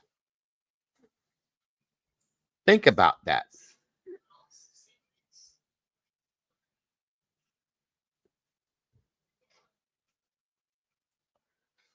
What if some kid had class with BK, planted his DNA for what reason? Who knows? But still, it's a point. Again, Mike, yes, it is a point. It's probably just as easy as Ted Bundy, walk in, walk out, no motive, no nothing. Anyone, no house as the cause, no drugs. This simple as Bundy in and out. Yeah, I mean, it could be. I said that, Leslie. Absolutely could be. Well, why don't you, though, Sherry? Because you know how this DNA works. It's been explained again and again and again. Me and you can touch the same cart. I won't say buggy again. At a Walmart, Sherry. We can both touch it. I can touch it first and you can touch it. My DNA will transfer to your hand. You can touch this pen and you just transferred my DNA to that pen that you touched. You decide to stab somebody in the hand with this pen and have to go to court for it, and it goes in. We've talked to people too on this with the IgG stuff and all that, Siri, and they explained the same thing. This pen finds your DNA and my DNA, but I've never been to, I don't even know you. How do you have my DNA then? Because my DNA transferred to your hand or your jacket or your coat or something, and it just so happened to transfer back to this. That's why it's called transfer. You would transfer your DNA, but you could also transfer a speck of mine because it's on your hand. Do you see what I'm saying? That is very possible. What's his name? Sai even explained that at one time. There was something that Bicca Barlow explained about the same thing. And I went and read. We did a show on the IgG, Sherry. I don't know if you were here. I don't even remember. And I'm not being disrespectful to you, ma'am. You know that. I love you. But it can happen. It can happen. It absolutely. And the only reason why I'm saying that it sounds plausible is because Kohberger's DNA is such a small piece of DNA. This is why I want to know who the other DNA belongs to on the sheath. Okay. I went and read a story that EMS, that ambulance story, that really, really, really has been bugging me lately because of that. And that's why it's so dangerous, this touch DNA shit nowadays.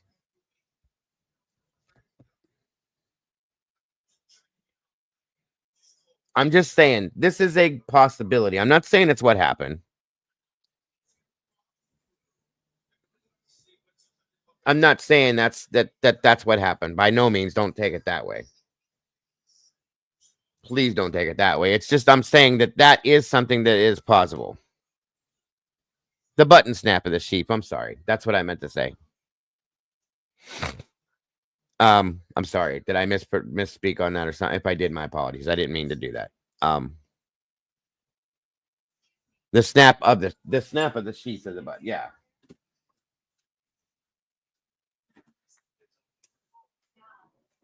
That's what I was meaning to say. So let's say, for instance, we have the sheath. We both went and shopped at the same store. We both used the same cart. I have this in my, I'm holding it. It's my position. And I check it, make sure it's all good. I set it down for the night. I put it up near me to protect myself. I open it and close it.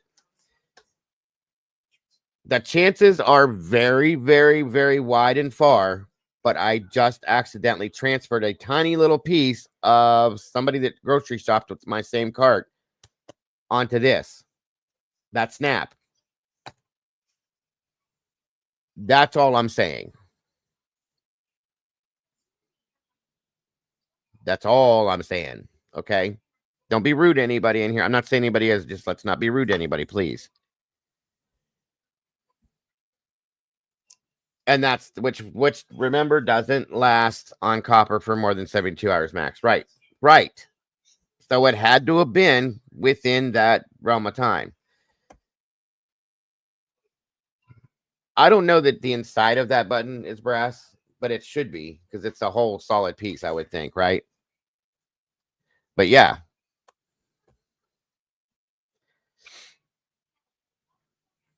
That's all I'm saying. That's all I'm saying, and I can't let go of that now.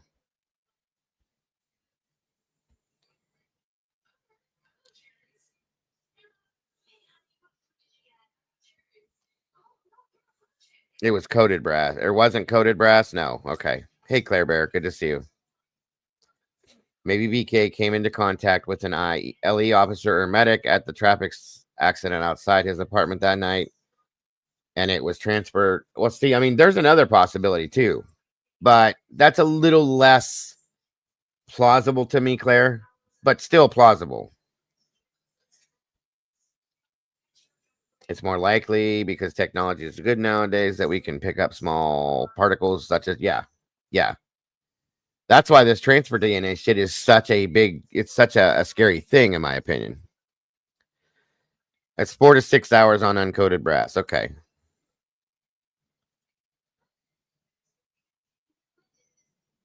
Gotcha.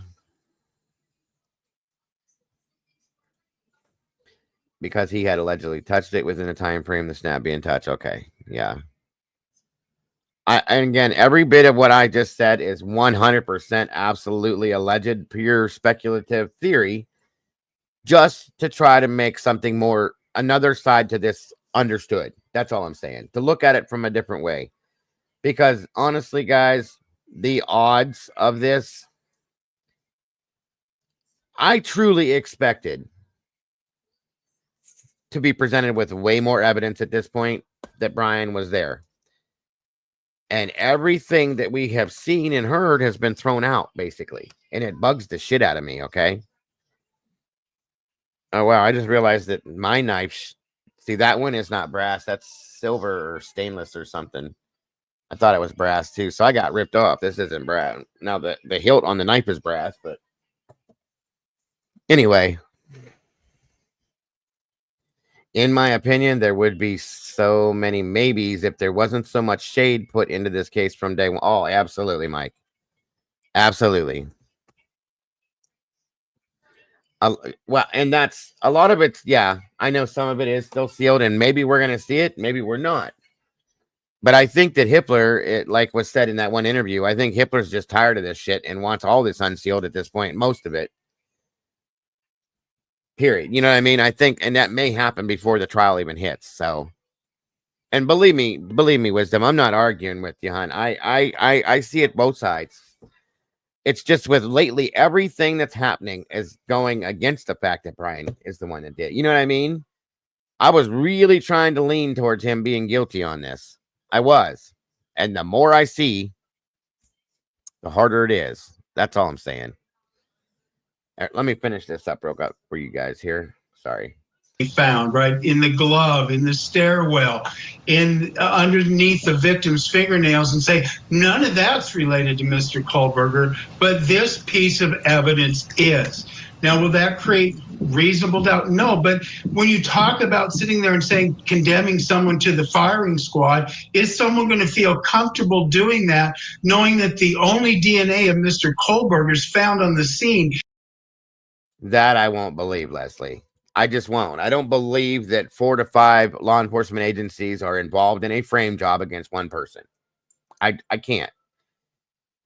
That these are 4 to 5 agencies that have 200 to 300 people per agency, just at a minimum, I must say. Every one of those people is involved in framing somebody. That doesn't make any sense. I'm sorry, it doesn't. I think this is more of an accident, an accidental situation. Truly, that's what this is to me. It's just an accidental situation. It's not. I can't go along with that whole frame job thing. I can't. And I love Eddie. I do. I love Eddie to death. But that whole, the way he looks at it, I see some of his points, but I can't agree exactly with what he thinks, because he thinks this is a complete setup from the beginning. Every bit of it is. And I can't truly get comfortable with that. That's just too much for me. It really is. And it's to cover up something big, so on and so forth. But it would have been, I can't imagine the FBI and any of those groups. I just can't see that, you guys. That does not make sense to me. Corruption, sure. I'll give you that. There is some corruption, I'm sure, possibly. But four different agencies are not going to cover up corruption for another agency, in my opinion. I just don't see that. It doesn't make sense to me. You know what I'm saying? Yeah, that makes more sense to me, LR. Because, I mean, guys, come on. We have Moscow PD, Idaho State Police, the FBI, and another agency, too. What the hell? Why would they frame this guy right here? What did he do? That's what I'm saying. That makes no sense. And the FBI, they don't give a shit. They don't care about him. They don't care about anybody else. They're the FBI. They don't have to cover anything up for anybody, okay? Other than themselves, if anything. That makes no sense. That just doesn't make... Yeah, right, Mike. That's what I'm saying. Except their own. That will make no sense to me. That's it. They wouldn't. 100%. She's right. They wouldn't. 61 in chat, 45 likes. Come on, y'all. Pretend like you like me for a little bit, please, and thank you. I appreciate you so very much. That's what I'm saying. That is what I'm saying. And that's another one. Yes, this was definitely a botched investigation. I will go with that right away. 100%. It's a quadruple homicide. They brought in Popeye Jr. as the lead detective. He had no idea. He just was writing tickets the day before. To be the lead detective on a quadruple homicide makes no sense. You have no experience with this. That's a problem for me. They should have brought somebody way more senior in to handle this. There was a lot of mistakes made, in my opinion. Okay. But I think, how I think this happened, I think was purely accidental. I know people aren't going to agree with me, but I think it was purely coincidental and accidental that this happened. Hence the reason why this is all transfer. Okay. Hey, Stevie. What's up, buddy?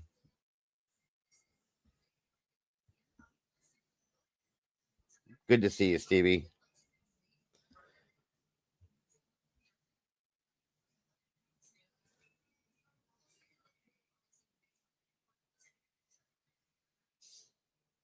Wait, hold on.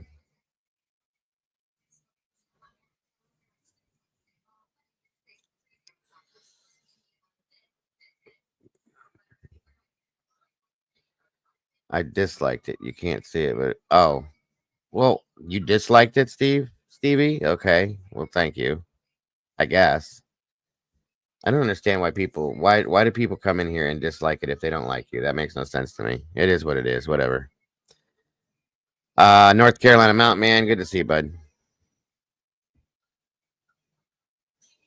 The FBI tip from PA grand jury months before Dana Smithers, maybe. Okay. The FBI didn't try to distance themselves. They tried hiding the fact that they went against their own policies. Well, that's another point. They used the database they weren't supposed to use, of course, to take a shortcut, in my opinion. And that's why they said, don't use this. This is not something you should use. Please don't do it. Those were their words. Don't do it. And they did it anyway. And here we are. Okay. Aw. Poor baby. Oh, no, I got you, but I was just teasing too. It's okay. Well, I hope she sleeps all night for you, Alicia.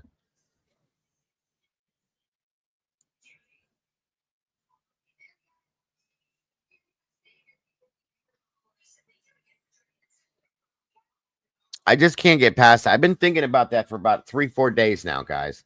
That whole incident with the EMS driver and the cot and the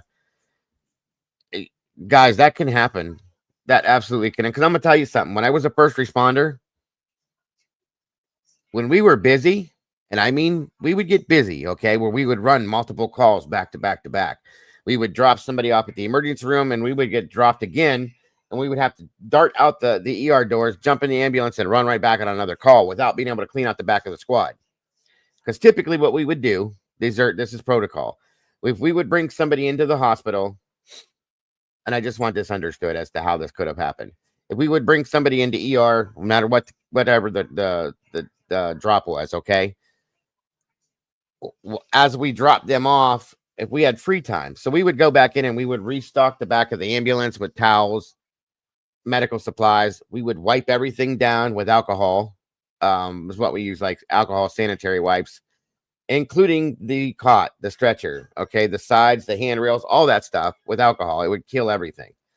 The floors, we would wipe down everything. We did it all, okay?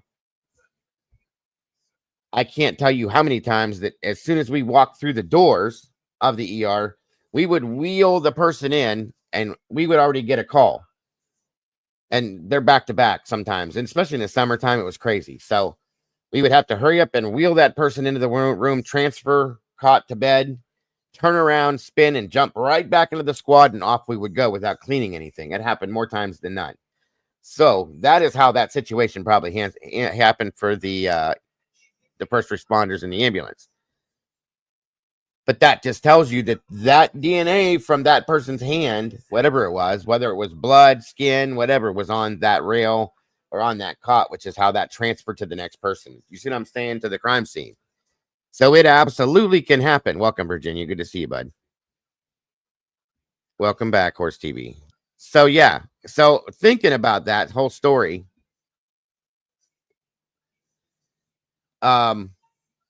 it started to make a lot of sense to me. Yeah, speaking of DNA, don't forget to leave a little DNA on that like button for us, guys.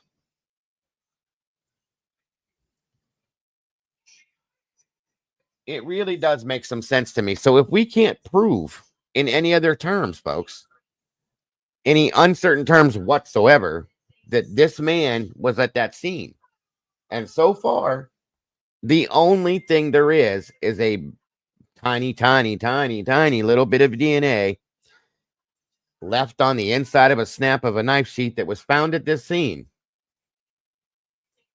There is nothing else that puts this man with these kids in that house around this scene, period, at this point. Now, if there is something that comes out, I'm telling you, I've told you before, I'll eat every word I just spoke to you. I'll even put salt on it, folks. I will eat every word. That's a fact. And I've been waiting on this to happen little by little by little, and nothing.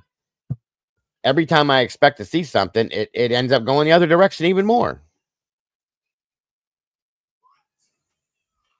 What'd you say, Angel?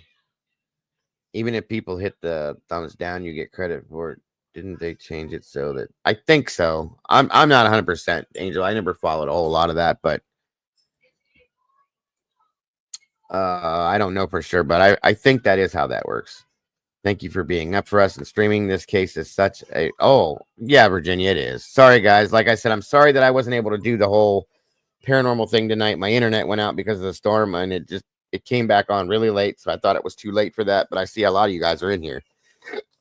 A lot of the people that want the paranormal thing are probably in bed, though. So we're going to do that tomorrow night around 7 or so. That way everybody can catch it to make up for it.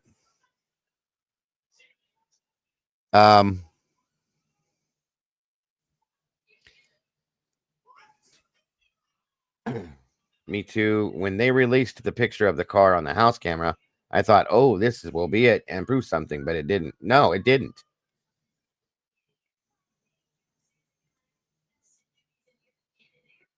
I'm just saying the FBI is saying use this as a tip, not evidence, was an attempt on their part to just, yes, I can agree with that.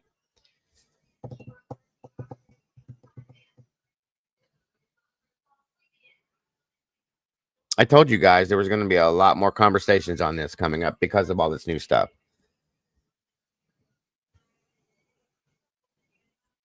Let's see. Miss Sherry says, that's the difference with me. I haven't seen guilt or innocence. What I have seen happens all the time with defense teams. And I know, I understand that. I do because of what you did, Sherry. I know that. And there's so many people out there. This is something that bugs me. This isn't you, Sherry, by any means, but I know why you see what you see because you worked in the court systems. You know how defense teams work, so on and so forth. I get that. I know that's why I don't ever question you. But what does bother me is there's people that just because this guy was arrested, don't question it. They don't think nothing about it. They refuse to question it. The police arrested him. He's the guy. That's all there is to it. I'm moving on. That pisses me off a little bit, and that bothers me. You know why? Because what if it was a relative of yours? One of theirs. One of these people that do that. If it was one of their relatives, they would want everybody and anybody to fight to the T if they believed that their relative was innocent, to make sure that they had everything was fair for them, there was a fair trial, that they got every possible way to prove their innocence if they believed they were, unless they knew for a fact they were guilty. That's what I'm saying. But they don't do that because the police arrested him. He's guilty. It's it's all about the victims. But you know what, guys? I'm so many people say that, and I'm really kind of tired of that. I want justice for these victims too. And I have from day one. Absolute and true justice for these victims, not false justice. That's what my problem is with this. I do not want these kids and their families, mind you, to get justice for their families based on falsehoods and untrue bullshit. Because if he didn't do it and they put him in prison for it or give him the death penalty for it, guess what? And he loses his life. You just killed another man that didn't have anything to do with this. This is not real justice, folks. That's false justice. I'm sorry. So can you have true and real closure on that if that's not really what happened? I'm not comfortable with that. That's my whole problem. And like I said, when they arrested Brian in the very beginning, I was like, cool, we got him. We're done. Moving on until all this shit came out. The PCA was read, and I went, wait, hold on. That doesn't make some sense. And then some more shit came out, and then some more shit. And then they tongue-tied everybody and gagged everybody and this and that and everything else. And all the mess came out. And then still going back and reading the PCA, there's untruths here, guys. There's a lot of stuff that was twisted, that was told that was not true. Things that have been debunked now. All the stuff that the prosecution did that they had, and that's the reason why they arrested him, doesn't exist now, except for that tiny little piece of transfer DNA. I'm sorry, but this is death penalty. That's all you got, and you have all this other semi-circumstantial evidence. That's not enough for me to put somebody to death. I'm sorry, it's just not. I can't say that that's okay. I mean, look at Mikey. I feel the same way with this at this point now. Richard Allen just went through this whole thing, in my opinion. And what have we just seen win the Delphi case? What have we just seen with that? Okay. It sure as hell does feel the same to me.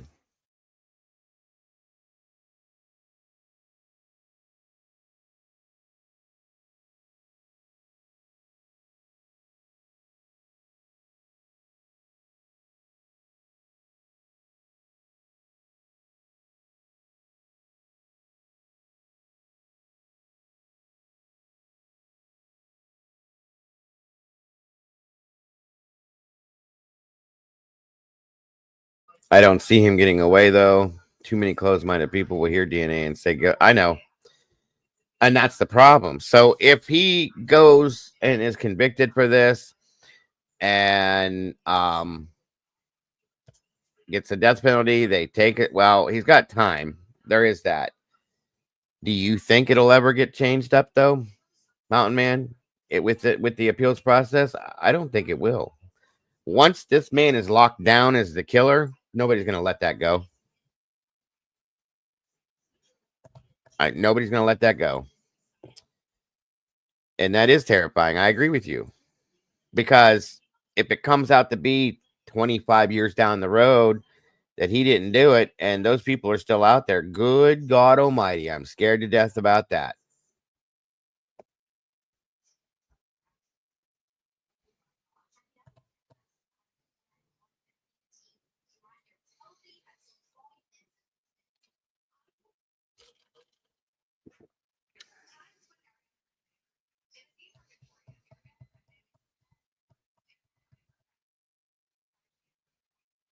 And let me finish playing. Is that seat that you've been shown there? Yeah, the appeals will hold the death penalty until the appeal process is done. So it's going to take some years. I agree with that. But it's still, it's harder once you're convicted to get out of a situation like that, in my opinion. That's all.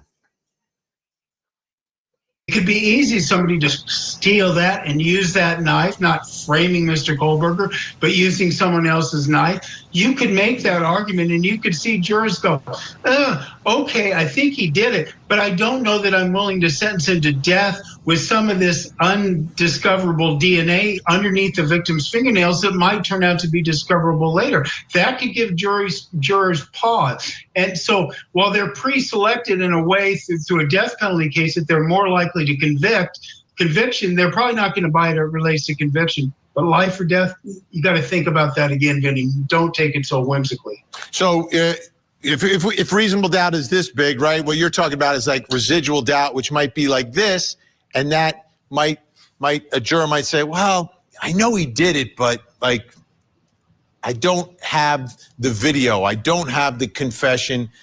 And just in case I'm making a mistake, life. I get it. I get what you're saying. Nima, take a look. So Sherry's saying that the Supreme Court would overrule it. I see it already. That could be interesting. I agree with you, Sherry. I could see that too.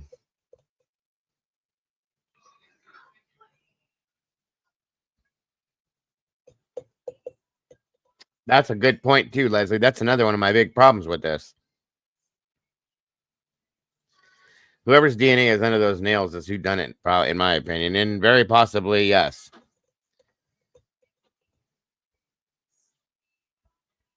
Look at this. State's motion for a protective order is from June of 23. Just to give you more background on the knife sheath, was found on a bed next to the bodies of Madison and Kaylee. The sheath was face down and partially under both Madison's body and the comforter on the bed. Like, this could not be more closely related to the scene of the murder than this, right? I mean, this is underneath the victim's body. Underneath the victim's body on the bed where she and her best friend were murdered. To me, it's not just that the DNA is on a knife sheath, it's also where the knife sheath is found. Well, that's absolutely right, Vinny, and you touched upon it at the start of the show. This is the worst piece of evidence for the defense. So they really only have three choices. I agree with that. Argue the scientific evidence, but you talked about OJ. We've come a long way since OJ. DNA is well accepted. The jurors are going to accept it. So the defense is stuck with one of two options, saying it was accidentally transferred or that it was planted. And I'm not saying any of those are good arguments, but they're apparently going with the planting argument. And they're probably going to say, listen, does it make sense for a crime scene this gruesome for there to be only one single source of DNA that's found, and it happens to be found on the knife sheath, and it happens to be found under the victim's bodies? It was clearly planted by someone that's trying to frame him. Again, I don't believe this at all, Vinny, but their defense lawyers, they're trying to save their client's life, like Kirk just said. So this is the argument they're going with, and good luck to them. I don't think it's going to work. Yeah, and it's the way you marshal it, the way you present it, the way you say it, and how much the jury trusts what you're saying about that being a potential reasonable alternative explanation for what happened here. But it's also the order of everything, right? And again, I compare this to OJ because OJ was a DNA case, and there were arguments that it could have been planted, but planted by investigators. Like, investigators didn't know who he was until they found out whose DNA this was, right? So it wasn't, in the other case, like, you had OJ and then you found DNA. Here you have no one, you find DNA, and it leads you to the suspect, which to me, Eklund, makes it much, much more compelling than the OJ DNA was. Yeah, but it had to go through so many cycles. It had to go through so many hoops and like whirlwinds to get to where we're at today. So that's the issue.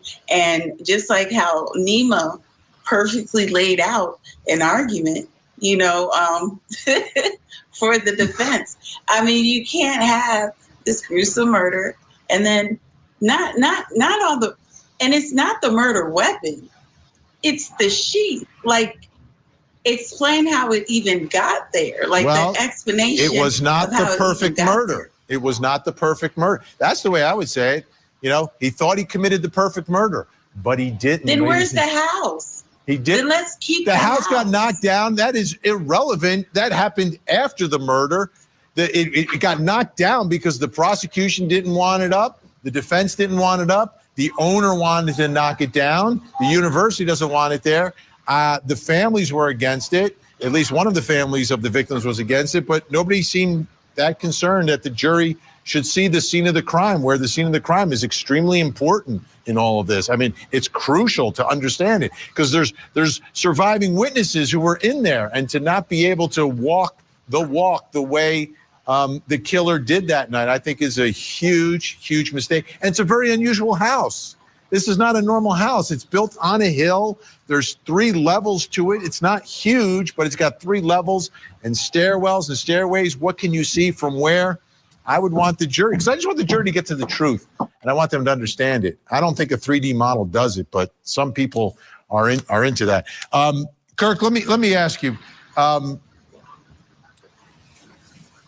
The other way that I see, like, do you have to explain how it could have gotten there, or is the defense going to just leave it at, well, ladies and gentlemen, you know, someone else could have left it there? And do they leave it like there, or do they say, well, could have done this, could have done that? You know, do they get into how they even got his DNA to begin with, where he got the knife sheath from? I don't know if there's any report of him reporting a stolen knife from his house. Like, do they get into all those details, or do they just kind of toss it out there that, hey, we don't know where it came from, could have been planted there by someone else? Yeah, that's why I say it depends on how you frame it, Vinny. And I wouldn't even use the word planted, right? I would use the word that it was used. It could have been stolen. It could have been found somewhere. We don't know how it got there, but it was his knife sheath. But we don't know how it got there, and somebody took it and used it. It's like, you know, it could have been stolen. If I was over at your house having dinner, Vinny, and you show me your arsenal, and I take one of your guns and I commit a killing with it, I don't leave any DNA, you're going to be the number one suspect, right? So you have different angles you can use. Not that it was purposely framed like OJ, but that it was taken by the killer, not with the intent of framing him, but with the intent of obscuring their identity. Yeah, the good news is for me, I've got an alibi. My phone was on the whole time. It was with me. You can check. It wasn't turned off at the time of the murders. Like this suspect's phone just happened to be turned off at the time of the murders. Bad luck again for this suspect. All right, Nima, I'll go to you. But you have to promise not to make another defense argument. Do you promise? So I promise. How defensive do prosecutors get on that theory? Do they spend a lot? Do they just sort of get it out through cross-examination? Is it something that they address head on, or does it give it more credence if you spend more time in trying to defeat the argument that it could have just been left there? Vinny, as a prosecutor, I like to get ahead of bad facts and take the sting out of the defense's good arguments. This is not a good argument by the defense. I would spend absolutely no time on this. If they raise it during their opening statements, whether they do an initial opening or they reserve or in their case in chief, I addressed it in closing. And look, we're talking about reasonable doubt, right? And when I'm talking to the jurors, I ask them, is this reasonable? You don't leave your common sense at the door when you walk into that courtroom. This is not a reasonable argument. So I don't spend much time, if any, because I think that tends to give more weight to ridiculous arguments like this. And Eklund, if they want to really advance this theory, you know, the defendant could take the witness stand and tell the jury how his knife was stolen. Or he can use his Fifth Amendment and not do that. Oh, would that be because maybe it wasn't stolen? Or here's the thing. It's the prosecution's burden to prove beyond a reasonable doubt. And I think that there are arguments that can be made. I think that, again, the juries now are so much more savvy. And they do look for more nuances now. They want, they understand, they understand having motive. They understand rationale. They may want connections. And if the prosecution isn't ready to provide that, they have a problem. All right. Folks, this trial's happening. Jury selection scheduled Welcome, for woke August. up in 84. Think Tank sticking around tonight. When we come back, where is Sudiksha, the young woman from Virginia going to the University of Pittsburgh who was in the Dominican Republic? We've got an update on everything happening there.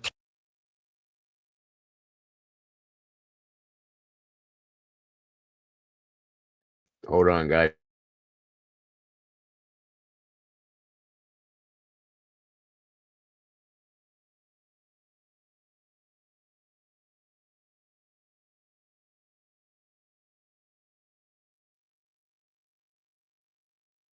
The most prominent question is, how did that sheath get there? Brian Kohberger's attorneys could claim the K-bar knife sheath found next to Maddie Mogen was planted. I take a look at a bombshell claim from the prosecution that has just dropped in the latest battle over the sheath and Kohberger's DNA. We're not just talking about his DNA happened to be found in, a dresser drawer or something. It was found on a knife sheath where 4 people were killed by a knife. This is as crime scene as it gets.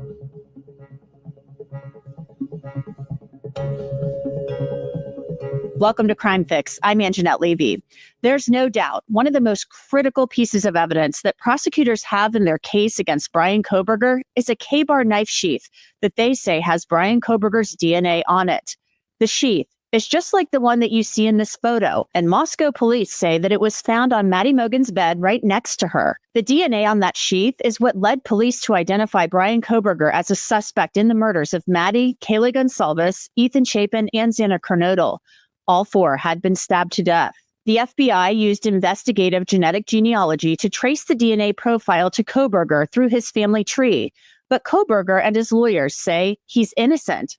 Kohberger's attorneys don't want the jury to hear about the IgG work, and neither does the prosecution.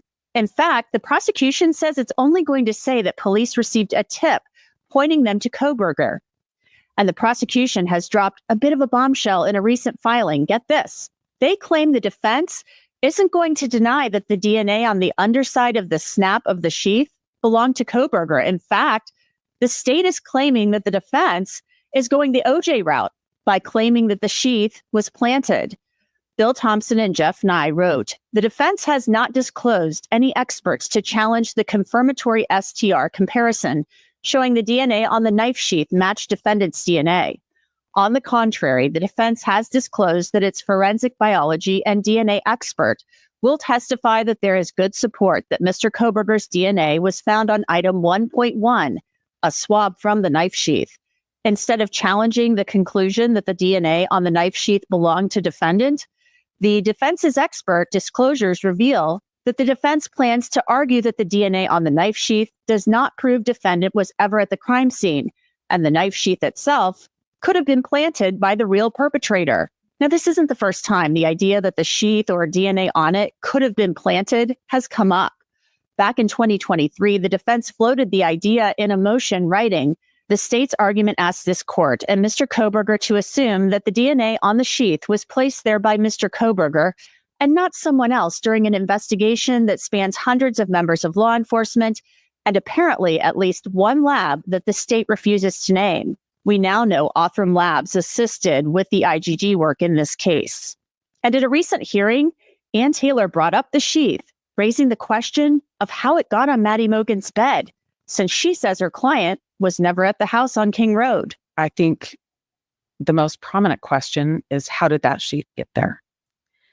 I think when you ask that question, I think you can have DNA on an object at a scene when you know about all of these other things and you don't find. No, I never saw that, Angel. That I gotta check it out though. It sounds probable cause, because there are more questions than there are answers, and all of a sudden this one thing doesn't look as big. Now, the prosecution has argued it's a pretty big deal, even if you consider that 2 other unknown male DNA profiles were found at the house, one inside and one outside. We're not just talking about his DNA happened to be found in, a dresser drawer or something. It was found on a knife sheath where 4 people were killed by a knife. This is as crime scene as it gets. And that's where the DNA was found. And they can't cite any case law whatsoever. And so they try and just ignore that and skip over it and say, well, let's just talk about the DNA analysis. The defense has questioned how and exactly where the sheath was found many, many times.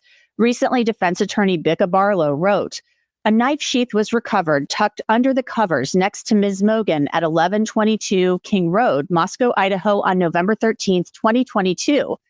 But then in footnote 2, it states, "The exact location of the sheath is unclear in both photographs of the room and in the written description of its location. The body cam footage of one of the first officers on scene shows the sheath tucked under the covers next to Ms. Mogen."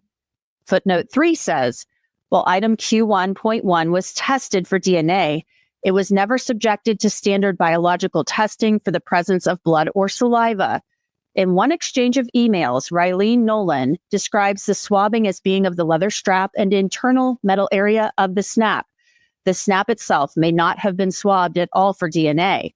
The defense has no ability to retest based on the fingerprint process on the sheath." The defense doesn't want that DNA supervisor from the crime lab, Rylene Nolan, to testify that this was contact or touch DNA. They're asking Judge Hippler to bar Nolan from using those terms because they don't believe that she's qualified to say how and when Kohberger's DNA ended up on the sheath. The defense writes, "Here the terms touch and contact are misleading, and that the forensic community has determined through empirical research that it is not possible for a DNA expert to testify as to how DNA was deposited on an item. The 2 terms insinuate that the deposit must have come from direct contact with an object rather than the myriad other possible means of transfer documented in the literature." I want to take a second to talk about something that affects a lot of people. It's dandruff. Most people assume it's from a dry scalp, but it's actually caused by a sheath was planted, and that it was, in this case, this is prosecuted a high CO. I want to bring in somebody who has prosecuted a high-profile death penalty case before. He is Mark Weaver. He has worked as a special prosecutor in Ohio, also works as a judge from time to time. So, Mark, what do you make of the prosecution's claim in this case? This is not the first time we've heard this brought up, that the defense is going to say that the sheath or the DNA on the sheath was planted, and that it was Brian Kohberger's DNA. They're not disputing that, but that the sheath or the DNA on the sheath was planted. You mentioned that I've worked as an acting judge. I get appointed to sit when the judge is out on training or sick. And so from that perspective, I can tell you that judges get tired when defense counsel and prosecutors file so many pretrial motions that it appears to be trying to slow down the progress of the case. That's what's happening here. I've got no doubt about it. Some of your viewers may not know that There's now a website at the court clerk's office in Idaho that lists the dozens of filings between these two sides. We haven't even gotten to trial yet. That comes in August. This latest one is almost ridiculous. There's a standard in the rules of evidence that says you're not supposed to offer evidence that is more prejudicial than probative or that's so misleading to the jury that it shouldn't be. Absolutely, Angel. I love Annie. Yeah, I don't do that kind of thing. You could mention other creators in here. It's fine with me. Be allowed in. The notion that you shouldn't be able to use the word touch or contact DNA, which are standard terms now in criminal prosecutions, is ridiculous. Brian Kohberger's lawyers are certainly entitled, and they should give him a strong and fair defense.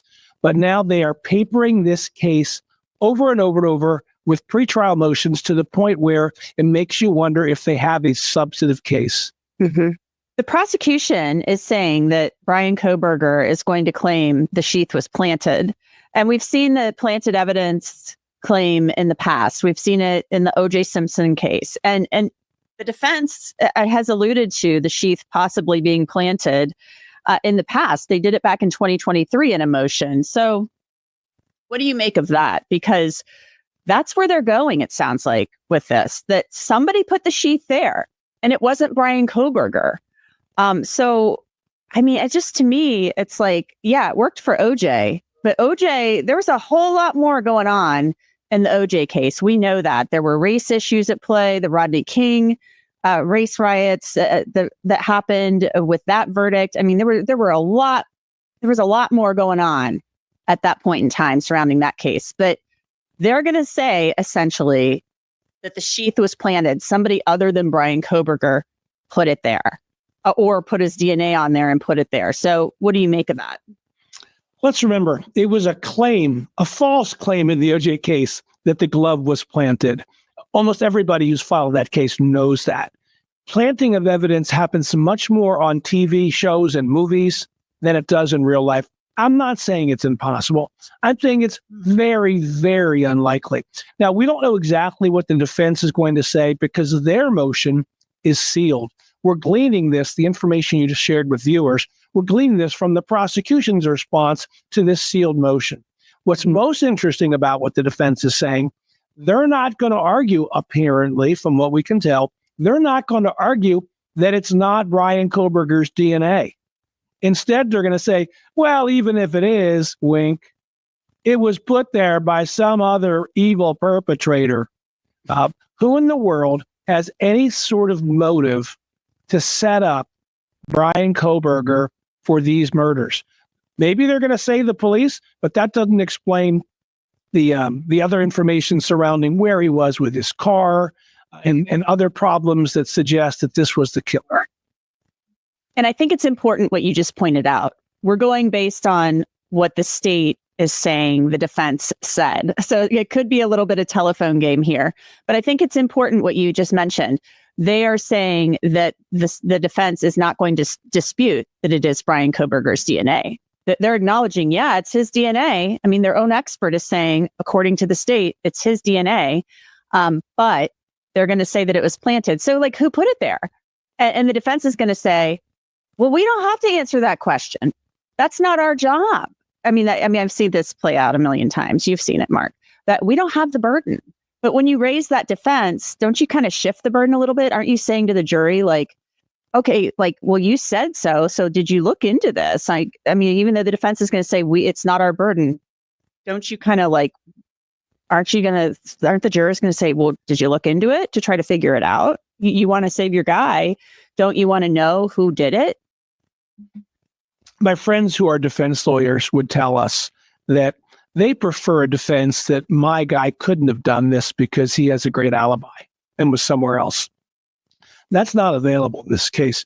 So what the defense lawyers have to move to is the death by 1,000 cuts, which is a bad analogy in a murder case involving a stabbing, but we all know what it means. It means let's just nibble away at every possible instance of reasonable doubt that they can inject into that jury's mind. But you make a fair point. There is a an obligation, at least in the minds of the jurors, even if it's not a legal obligation, that if you're going to raise a scenario as a defense lawyer, you ought to have some credible basis for it. Or does it look that you're just reaching? Does it look like you're just trying to create a smokescreen when there's something you're trying to cover up? All of the records in this case are sealed, unfortunately, and the judge recently took both sides to task over that. So there's a lot that we don't know. But the DNA in this case is certainly probably the most damning piece of evidence, Mark. I mean, without that piece of DNA, they would never have found Brian Kohberger, or at least they would have been slowed down quite a bit in finding him as a suspect. But that is the big connection here. I mean, that is the forensic connection, and it's damning. It's very damning.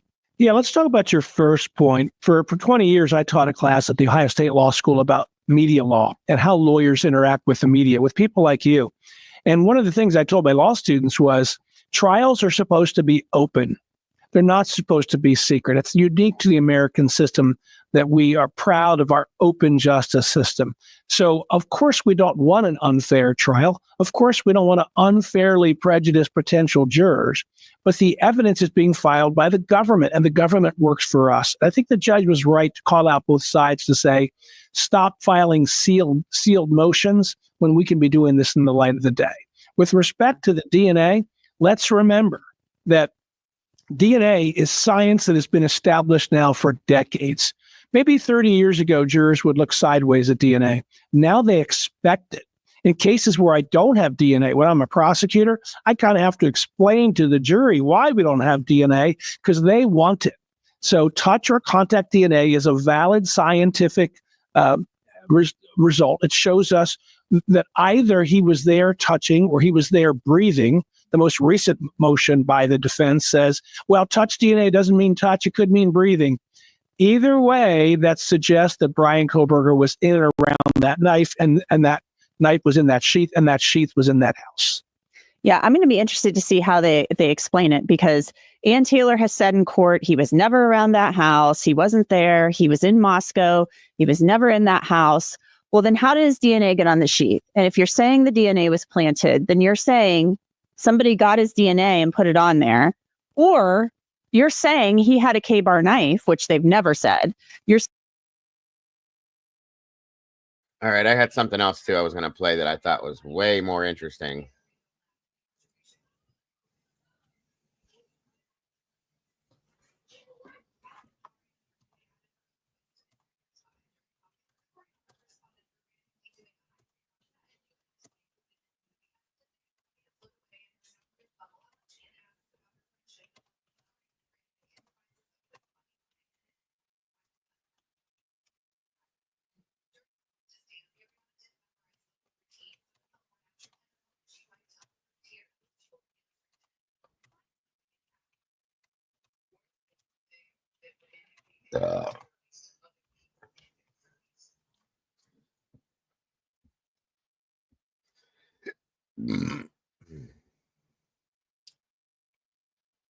Excuse me. Sorry, you guys. Hold on a minute.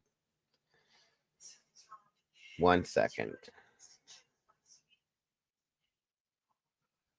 I know. I'm so sorry, you guys. That was gross. Too much water. Too fast, too. I got a lot of air in there, so my apologies.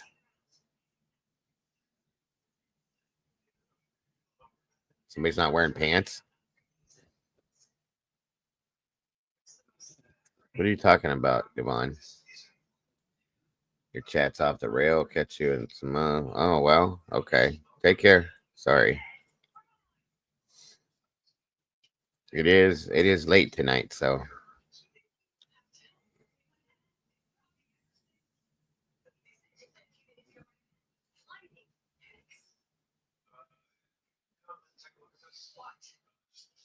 Who's not wearing pants? Okay, then. Y'all are crazy tonight.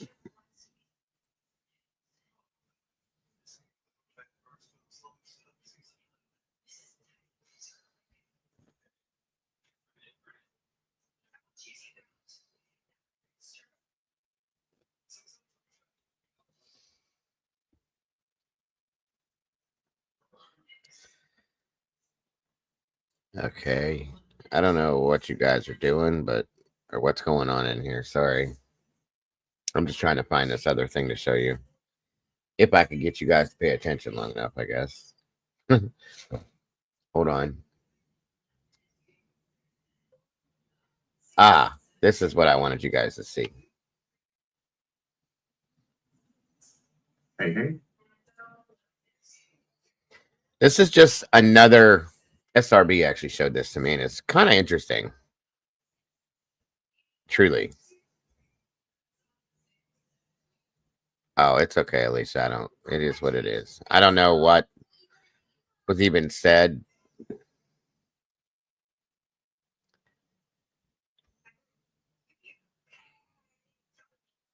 Why is she in the wrong chat? What's going on? I don't understand.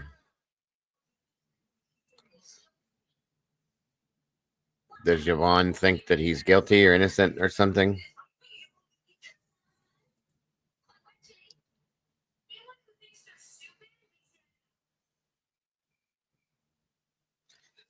As long as nobody was rude, then that's all that matters. But I don't know what was said.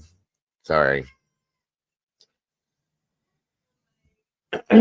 Okay. Anyway, sorry guys. I just wanted to share this with you.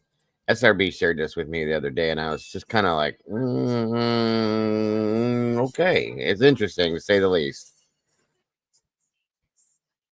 Oh, well, I'm sorry, but it is like 1:30 in the morning, and we're all adults here, so sorry.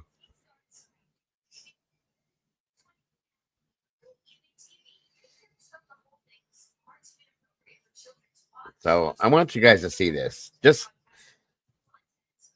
put everything aside for a minute, have an open mind, and watch this here. Okay, this isn't that long, but I want you to watch this, and then I want you guys to give me your opinion. Truly. Let's go ahead and get started, you guys. I hope everybody's weekend's been a great one. Let's talk true crime. Let's talk Idaho 4. So I'm going to pick up right where I left off in the last video, where I was answering that question from Papa Roger.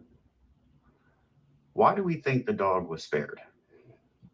So yeah, I'm not going to spend a whole bunch of time on this today, you guys, but I want to show you something else that goes along with it.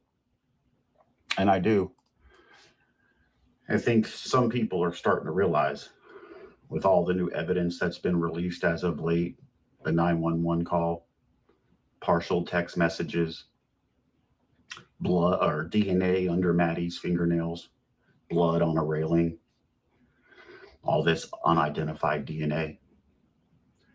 Yeah, I think some people are starting to realize that there's a chance, and I think there's a very good chance, that there was more than one person involved in this.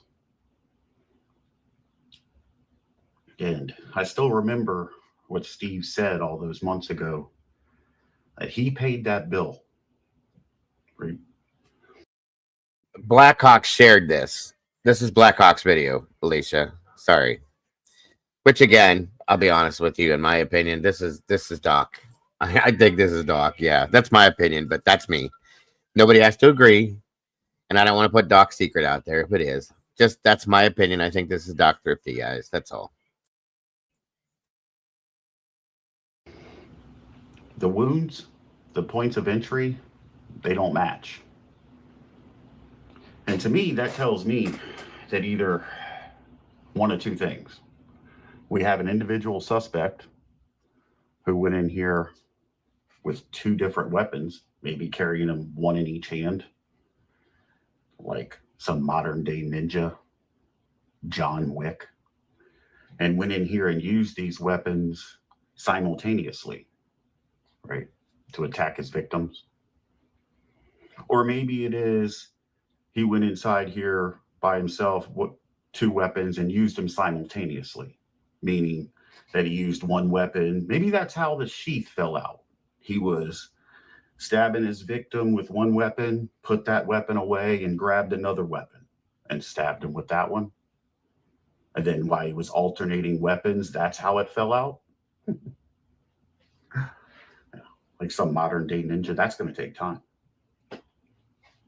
You know, The more common sense thought, I would think, would be that two people went inside this house, each one of them carrying their own weapon. And when they went inside these bedrooms, it was 2 on 2, 2 on 2. And two people had weapons and two people didn't. Focus, people. Just listen to this, hear it out, and then you can go back to being crazy. Okay. I just want you guys to hear this and hear what he says. And I just want what you think. Put everything you think about this case aside for a minute. Everything. Just for a few minutes. Listen to what he says and then put that all back into play together after this, if you will, please. But I think that some people are starting to realize that there's a chance that more than one person was involved in these crimes.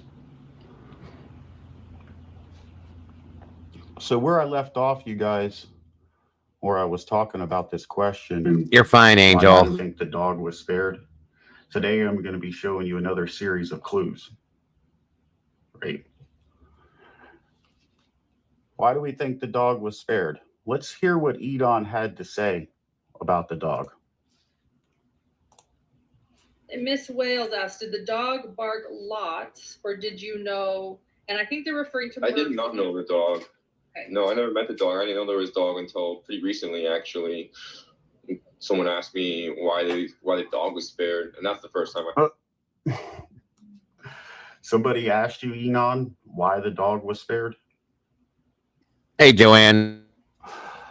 I'd like to see where that question was that somebody asked you why the dog was spared. That's kind of like the same question Papa Roger was writing over here. I heard about the dog. Okay. Let's watch that again real quick. Actually, someone asked me why the dog was spared, and that's the first time I heard about the dog. Okay. And did you see those lips? Or after Enon answers that question, he licks his lips, presses them together. Let you see that one more time real quick. Okay. Okay. You know, couldn't help but remember. And watch him licking his lips. And the fact of the matter is, psychologically, he's trying to wipe away everything he's saying. Ooh. Comparison to Chris Watts. Someone asked me why the dog was spared, and that's the first time I heard about the dog. Okay. And did you hear any dogs barking ever? Were dogs typically barking in the neighborhood? No. Dr. Phil would say you're trying to wipe away everything that you're saying, you know. Of course I do, Leslie. And I thought that was kind of weird that Enon says the very words that Papa Roger wrote over in his Facebook post. But let's move on, guys. Let's move on to some other clues. This here was the thumbnail from Daniel and Drunk Turkey's Live the other night. Winco Foods. So Brian was shopping at Winco. The students.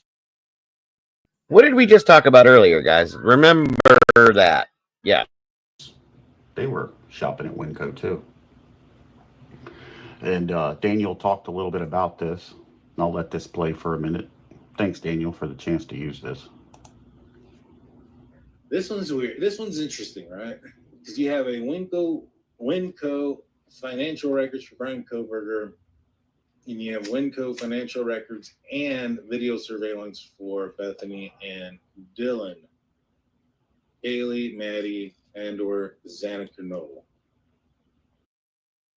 Oh, this is Blackhawk 57 Magnum, JC. I think it's somebody else, but we'll just go with that for now. That's who's putting out this video out. Yes, if that's what you're at. For all of the victims. Is that where they think maybe just maybe he came across them? I mean, Okay, now what Daniel's saying, sure, but remember something as we're hearing this, and it came from Bill Thompson's mouth. He was not stalking them. Just because they shop in the same damn grocery store doesn't mean you're stalking somebody. That just means you could have crossed paths. Think about what we talked about earlier, okay? That's all I'm saying. I mean, he had to come across them somehow. You know, I mean, it's not like he just, I mean, at one point he had to have crossed paths. Now they're looking for. That's a good question, Daniel. It's a good question. You know, considering Brian was shopping at Winco and the students were, and all 5 of the girls' names are listed down here as far as looking for video evidence. Like Brian was shopping at Winco, the same spot the girls were. And that's simply because it's the best priced store in both areas, period. And that's been proven factually.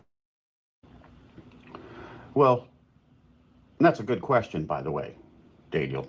Is it possible that they crossed paths while they were shopping at Winco? I do. I count that as a connection of sorts. I do. But, you know, besides Brian and besides the students who were shopping at Winco, did you know that somebody else shops at Winco? Did you guys know that? Yeah. And did you know that this person who also shops at Winco is a vegan? Yeah. Just like Brian. Just like Brian. You know, so I can imagine Brian shopping over here at Winco. And by the way, that's a 24-hour store. It's right here. Right. This is how far away it is from the student's home. And I have it on 500 Queen Road down here. There's a reason. That's because there's somebody else over here who lived at 500 Queen Road. He shopped at Winco. He's a vegan. So's Brian. So to kind of put that into perspective, you know, when you go into these grocery stores and, you know, you're looking for your vegan ingredients, most of these grocery stores, even though some are spread out by brand throughout the store, they kind of like to keep all the organic foods and the vegan foods in like the same areas in the store. Angel, nobody was going to time you out, dear. Nobody was going to time you out. We don't do that, so relax. The only way you get timed out in here is if you offensively attack somebody, myself, or one of the mods. That's it. That's the only thing, and that'll time you out. That's it. Other than that, we don't care. So I guess Brian was over there looking for his vegan ingredients, probably. What also I found pretty curious is with Winco being open 24 hours and, you know, the Walmart that's right next door to the Winco also being open 24 hours. I wonder why Brian felt the need to drive all the way down to Albertsons the next morning. And Winco's open 24 hours. The Snake River, Kate's Cup of Joe. It's an awful long drive for something from a grocery store. Maybe something else brought him down there. But Winco Foods. Who else shops at Winco?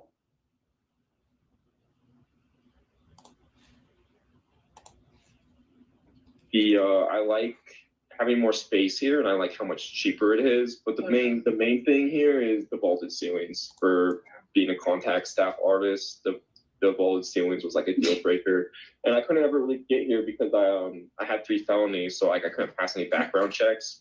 But I just hit 7 years. Well, I'm at like 9 years now. So once I hit, you know, once I was able to get into these other places, I was like, all right, I'm gonna go somewhere where I can practice. So like I love, and I also love Winco. The grocery stores in Pullman suck. Winco? up. So like being in Moscow, being able to go to Winco, I like that a lot. Edon, you shop at Winco. I wonder if you and Brian ever got. So now we know that all of the students whose lives were taken shop at Winco. Brian Koberger shops at Winco. Enan Hart shops at Winco. So going backwards to what I said an hour or so ago about how I go to Winco and use a cart and shop and push it back into the cart slot, leave, get in my car, and then somebody else comes in and grabs that same cart and they go shopping. My DNA, his DNA is now in my hands. Remember that. And I just transferred Stuff from the same aisle. I mean, being is that you're both vegan and all, right? And when you're going to go in there and seek these ingredients, I mean, wow, isn't that another coincidence? So besides Brian shopping at Winco and the students shopping at Winco, Enon shops at Winco. And chances are, the way I look at that is, considering both of them are vegan, chances are they were on the same aisles, possibly even buying the same ingredients. And I told you guys months and months before that, Brian and Enon, they're like two peas in a pod. The things that they share in common, tremendous amount of things they share in common. Like shopping at Winco and both being vegans. Chances are they're both on the same aisle, even buying probably the same ingredients. So I'm going to take you over here. This is Enon's Instagram, Staff Junkie. And this is a video that he posted over on Instagram on December 16th, 2022. So I took a snapshot of this video. And the very first thing I want to talk about here is the money that you see sitting in front of Enon. Now,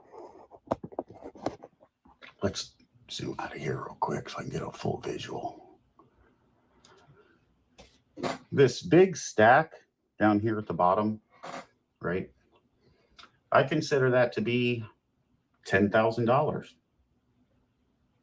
And why do I say that? And that's because each and every one of these stacks that Enon has stacked up behind the big stack has a $100 bill on top. And it looks like each one of these stacks has 10 $100 bills, right? And if you look real close, you can see the bank streamer, the yellow, which signifies $1,000. So 1, 2, 3, 4, 5, 6, 7. And then what looks like back there could be like a stray bill or so. But I count each one of these stacks as $1,000. 7 stacks plus the big stack of 10. 10 or 100 $100 bills. Okay. That's what I feel like you're seeing right here. So about $17,000. That's an awful lot of money for a prep cook, Enon. Also want to point out that, most people, I'd say probably about 80, 85% of people, when they have that amount of money, they're going to keep it at a bank, for fear that they might get robbed or they might lose it. But besides the money, Enon, that's an awful lot of money for a prep cook. I noticed some other things about this photograph. Like this brown paper bag right here. Sorry for it being blurry, but if you look at it real close, Winco. Upside down, backwards. You see that? But also, I've heard this talked about over the last week by about a half a dozen content creators. Here is a 11-minute video from Chris McDonough in the interview room where he talks about this. And like I said, I've seen about a half a dozen other. Just listen good. Listen, folks, listen good. Content creators talk about this. While she did not tell Officer Nunes that she noticed the intruder carrying a vacuum-type object in his hand, she did convey that information to Detective Mallory later in the day. Welcome, Jane. Speaking of Dylan, right, and this vacuum, handheld vacuum that's came up as of recent, right? Chris did an 11-minute video talking about this. Handheld vacuum, huh? You know what I found interesting about this photograph and this video that Enon posted over here? Do you know what that is? Well, that's a handheld Dyson vacuum. Yeah, so I thought that was quite the coincidence that Enon owns the very thing that Dylan claims to have seen, and he lives right next door. Handheld vacuum, huh? Just another clue. But back to what I was telling you guys about how I was showing you those months ago.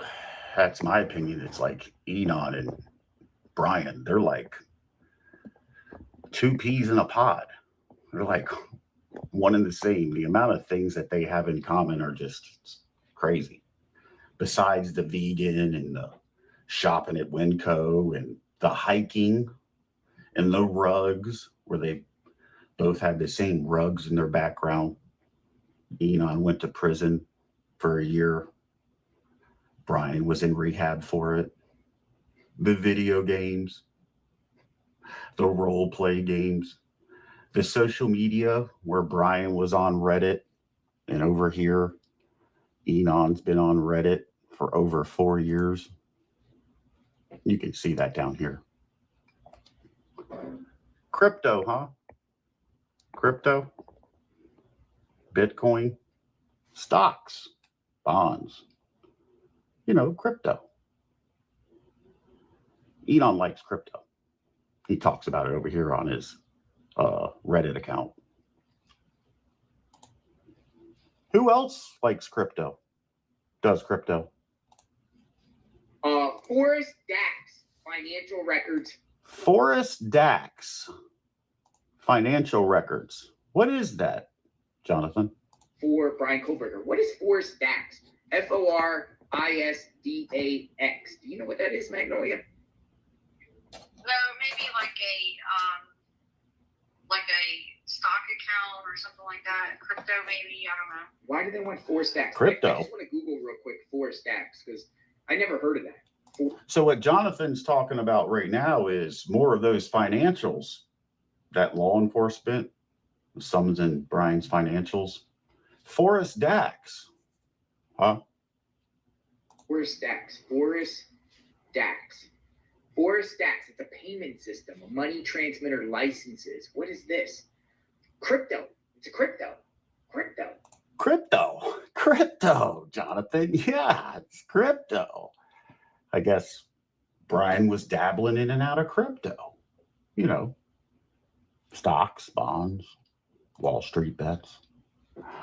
Like Enon was writing over here 4 years ago, way prior to when the crimes went down. Crypto, Jonathan, crypto.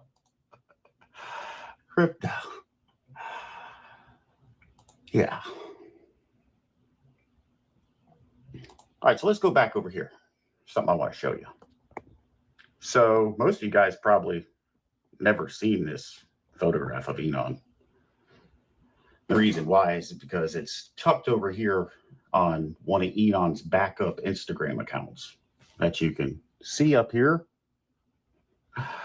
the local chef. See, this is Enon's normal Instagram page where staff junkie, you can see that here. But if you click on the followers and the following, and you hover over and you click on them each one individually, that's when you'll come across this. The local chef. Now, you know, remember that attack over there that was reported on the WSU campus where the young lady mentioned that an intruder came in with a knife and she kicked him in the stomach, but he was wearing a mask and long hair was hanging out of the bottom. And remember when I told you that Enon used to have an apartment that was right around the corner from that address? Yeah. But down here in the bottom, this December 23rd, 2022, well, shoot, that's only about a week or so prior to Brian getting arrested. Enon's over here on his backup account on Instagram posting some freaky ass, and you do look weird, bro, in this photo, by the way. You do look weird. But he's famous for doing stuff like this, is the videos and the photos that he captures, he'll post them long after he's created them. And this is one of them right here where I showed you down at the bottom, December 23rd, 2022. And he has long hair. Well, you know that that's impossible because over here on December 13th, 2022, he has his hair freshly cut over here with Lauren.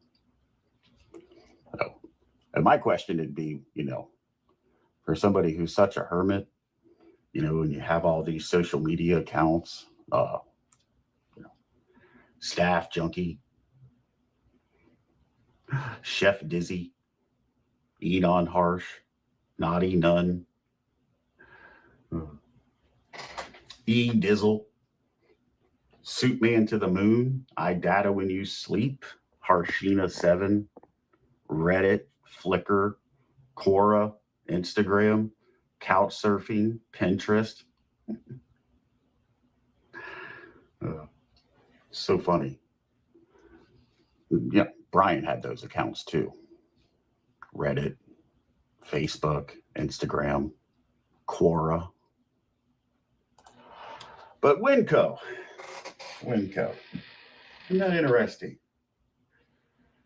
So I guess the two vegans, they like Winco. They like to go over here and get their vegan ingredients, I'm sure. I bet. Tremendous amount of things in common, you guys.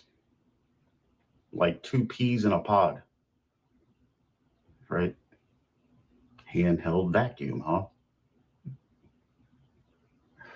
Besides the fact that, you know, all the other coincidences that I've shown prior with like the Labradoodle and how Enon grew up around Labradoodles. The route that law enforcement have Brian taken after these crimes goes right past where Enon grew up at his parents' house out no worries, Johnson bro. Road. And the fact that all the cell phone pings that law enforcement say they have of Brian in the area of the student's home, that means that he's in the area of Enon, right? They're all. He was a chef, Jane, and does own a cutlery, professional cutlery set. Likes to handle knives and stabs and stuff. So yes. In the early morning 8 a.m. hours. And that's when Enon admits to getting off work. A late close, got home between 1:30 a.m. and 2 a.m. So I guess that means that there's a chance that Enon was home for all these times that Brian was over there. Law enforcement say he was surveilling or stalking the student. Enon, you never saw anything? Thank you, Mikey. Appreciate it, brother. The Black Cypress is only a 6-minute drive from his apartment. You're both vegans? Beet salad, huh? Portobello mushroom entree? I wonder if Brian was eating any food from the Black Cypress. I mean, shoot. You guys are both shopping at the same grocery store, right? Yeah. But yeah, you guys, like I said before in prior videos, the closer we get to this trial, I'm going to continue to drop some more clues. And I'm still holding out hope that this trial will get started on time. And I said it once and I'll say it again. I don't give them enough credit to have done this alone and be some modern day Rambo, some John Wick.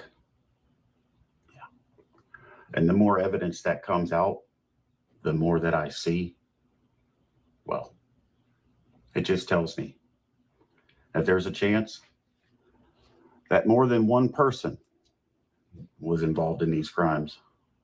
And I think there's a chance that the reason why Brian was coming over there into the area of the student's home was because somebody was over there and still in the game when Brian was trying to feed his habit, right? And if you're still in the game and you're working, I mean, you'd have to be crazy to bring your stuff to work with you. So people would have to wait till you got off work to come over and score, right? Be next to crazy to bring your stuff to work with you. If you were to get caught doing that at work, it would basically ruin you from any jobs after that. So, you know, I've been in the game. I've seen the game before. I know how the game works. If you're coming all the way from PA to Washington and you're going to go to school and you're still dabbling in your addiction, well, sooner or later, you're going to need a connection. You're going to need to find somebody to hook up. Who's been in the game? Who's got all that money? I don't think he was ever out of the game. And I think there's a chance that the reason why Brian was coming over here into the area of the student's home was because he was trying to feed that addiction. And all the cell phone pings are in the area of the student's home, all in the early morning AM hours. The same time Enon admits that he gets off work and gets home. And you never saw anything, Enon? A black SUV, right? All these license plates that you claim to have seen. You never seen a white car? Or Brian over there all them times? You know, we'll talk about that for a second, real quick. More of that evidence that's coming out. Like this photograph that was released of the vehicle coming in and out of the area of King and Queen Road. Still waiting to see where this black SUV is. That decked out baller vehicle, Edon, that you say was parked here on the corner. Let me tell you, all the footage from content creators, from the media that have been boots on the ground over here, your black SUV, baller vehicle, all decked out with rims and trim. It's like a unicorn, you know. And again, I don't see it parked here. Just another one of your stories. But yeah, you guys, the closer we get to trial, I am going to drop all my research. And when we start getting into the gaming part, and I start showing you some of the connections that I found, yeah, it'll all start making sense. But you guys take care. Enjoy the rest of your weekend. We'll talk soon.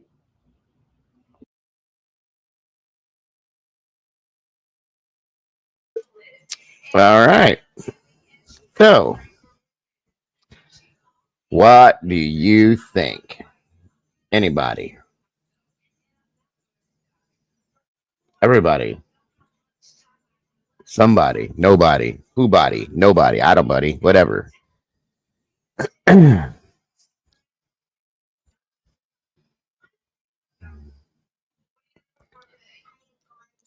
I'm just saying, It's interesting. At the very least, it's interesting. Okay.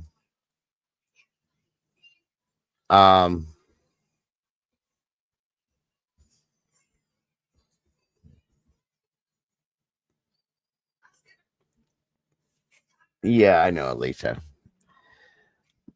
Just a little, but still, I mean, I don't know, guys. Something caught my attention when I watched this. Okay, I mean, I followed the whole Enon shit from way back in the day. Doc put out a whole lot of Enon stuff in the very beginning, a lot, and we went over all of it. A little bit there, Alicia. Yeah, I get you. So I don't know, but it is something that I thought about, and many people threw him into this. He threw himself into this, to be honest with you guys, in the very beginning. And I was like, okay, I'll play it into. We'll check it out. We'll talk about it, so on and so forth. The one thing I didn't like about this was that Enan Harsh inserted himself into this investigation in the very immediately. Why did you do that? I'll never get it. Okay, I'll just never get it. So I have questions still. I still have questions about that guy. The pen and the mat. Oh yeah, Angel. I remember. Yes, you can always tell when Doc was around because of the pen would appear and he'd point. Yeah. So all I'm telling you is it's just some stuff to think about. That's all. Just take it into consideration. Think about it. Stew on it a little bit. Forget about it. Come back. Think about it. All that fun stuff. You know. Just saying. Miss Sherry said he needs help. I mean, hey, you never know, Miss Sherry. Albert Einstein was insane, but he was smart. Yeah, I agree with that too, Mikey. I do. Anyway, it's just something I wanted to show you guys. That's all. Nothing more. There's nothing wrong with looking at different variations of different things, you know. I just thought it was kind of interesting. That is all.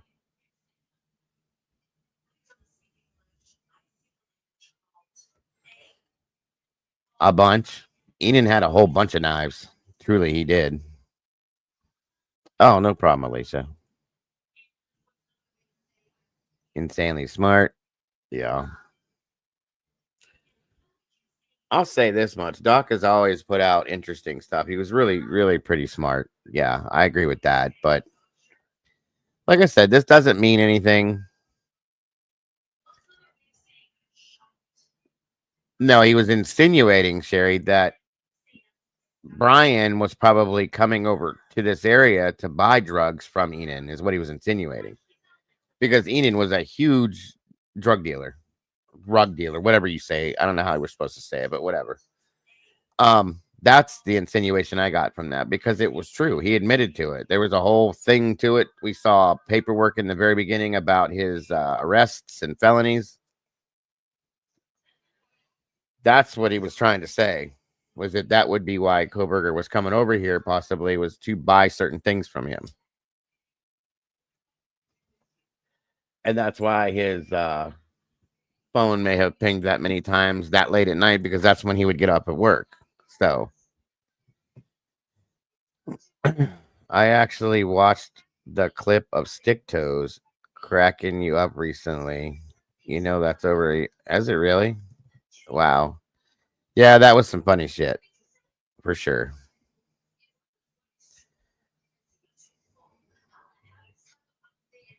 Yeah, he does have a violent crime on his record, too. Well, what I think he was talking about was that he believes that two people went into that house, Wisdom. And that if Brian did do it, the other person very well could be him, is what I think his insinuation is. So that they both possibly went into that house. That's all.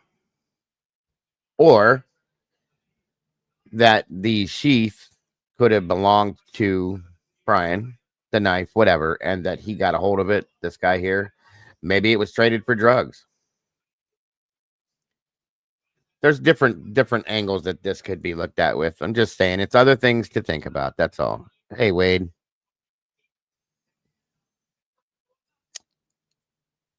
Remember that Ian said he was subpoenaed by the defense? Wonder why. Screamer, because, yeah, agreed. That happened. It did. And his record is hugely questionable, yes.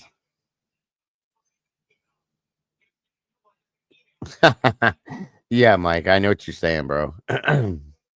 Anyway, like I said, it's something else to look at, something else to think about. You never know. You never know.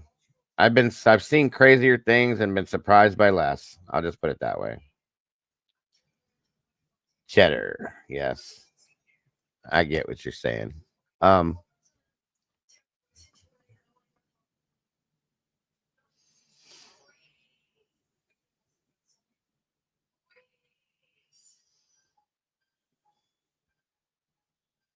You did. That's true, Mike. So anyway, there's that. I don't know how long we've been in here, guys. What time is it? Jesus, it's 2 o'clock. 2 a.m. All right. 3 hours. All right. So anyway, I know that, Miss Sherry. I absolutely. That's why I respect you. Told you that before.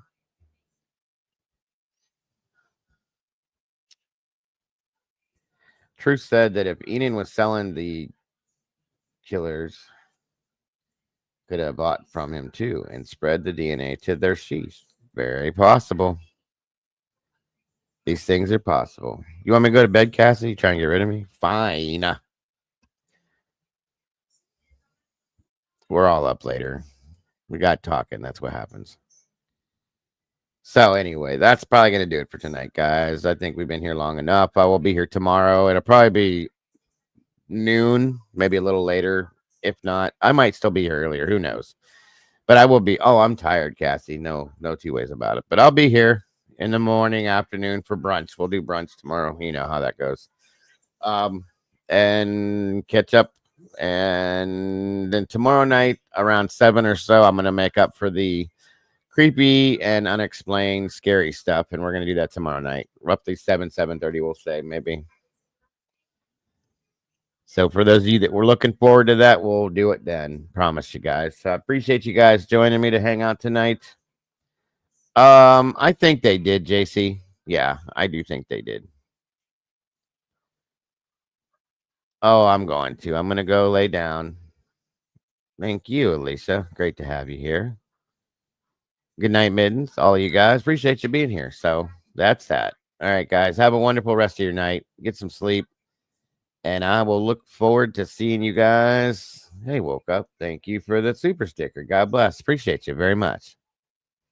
All of you guys. For anybody that may have donated to anything, because I don't know. Thank you guys for that. We don't expect it.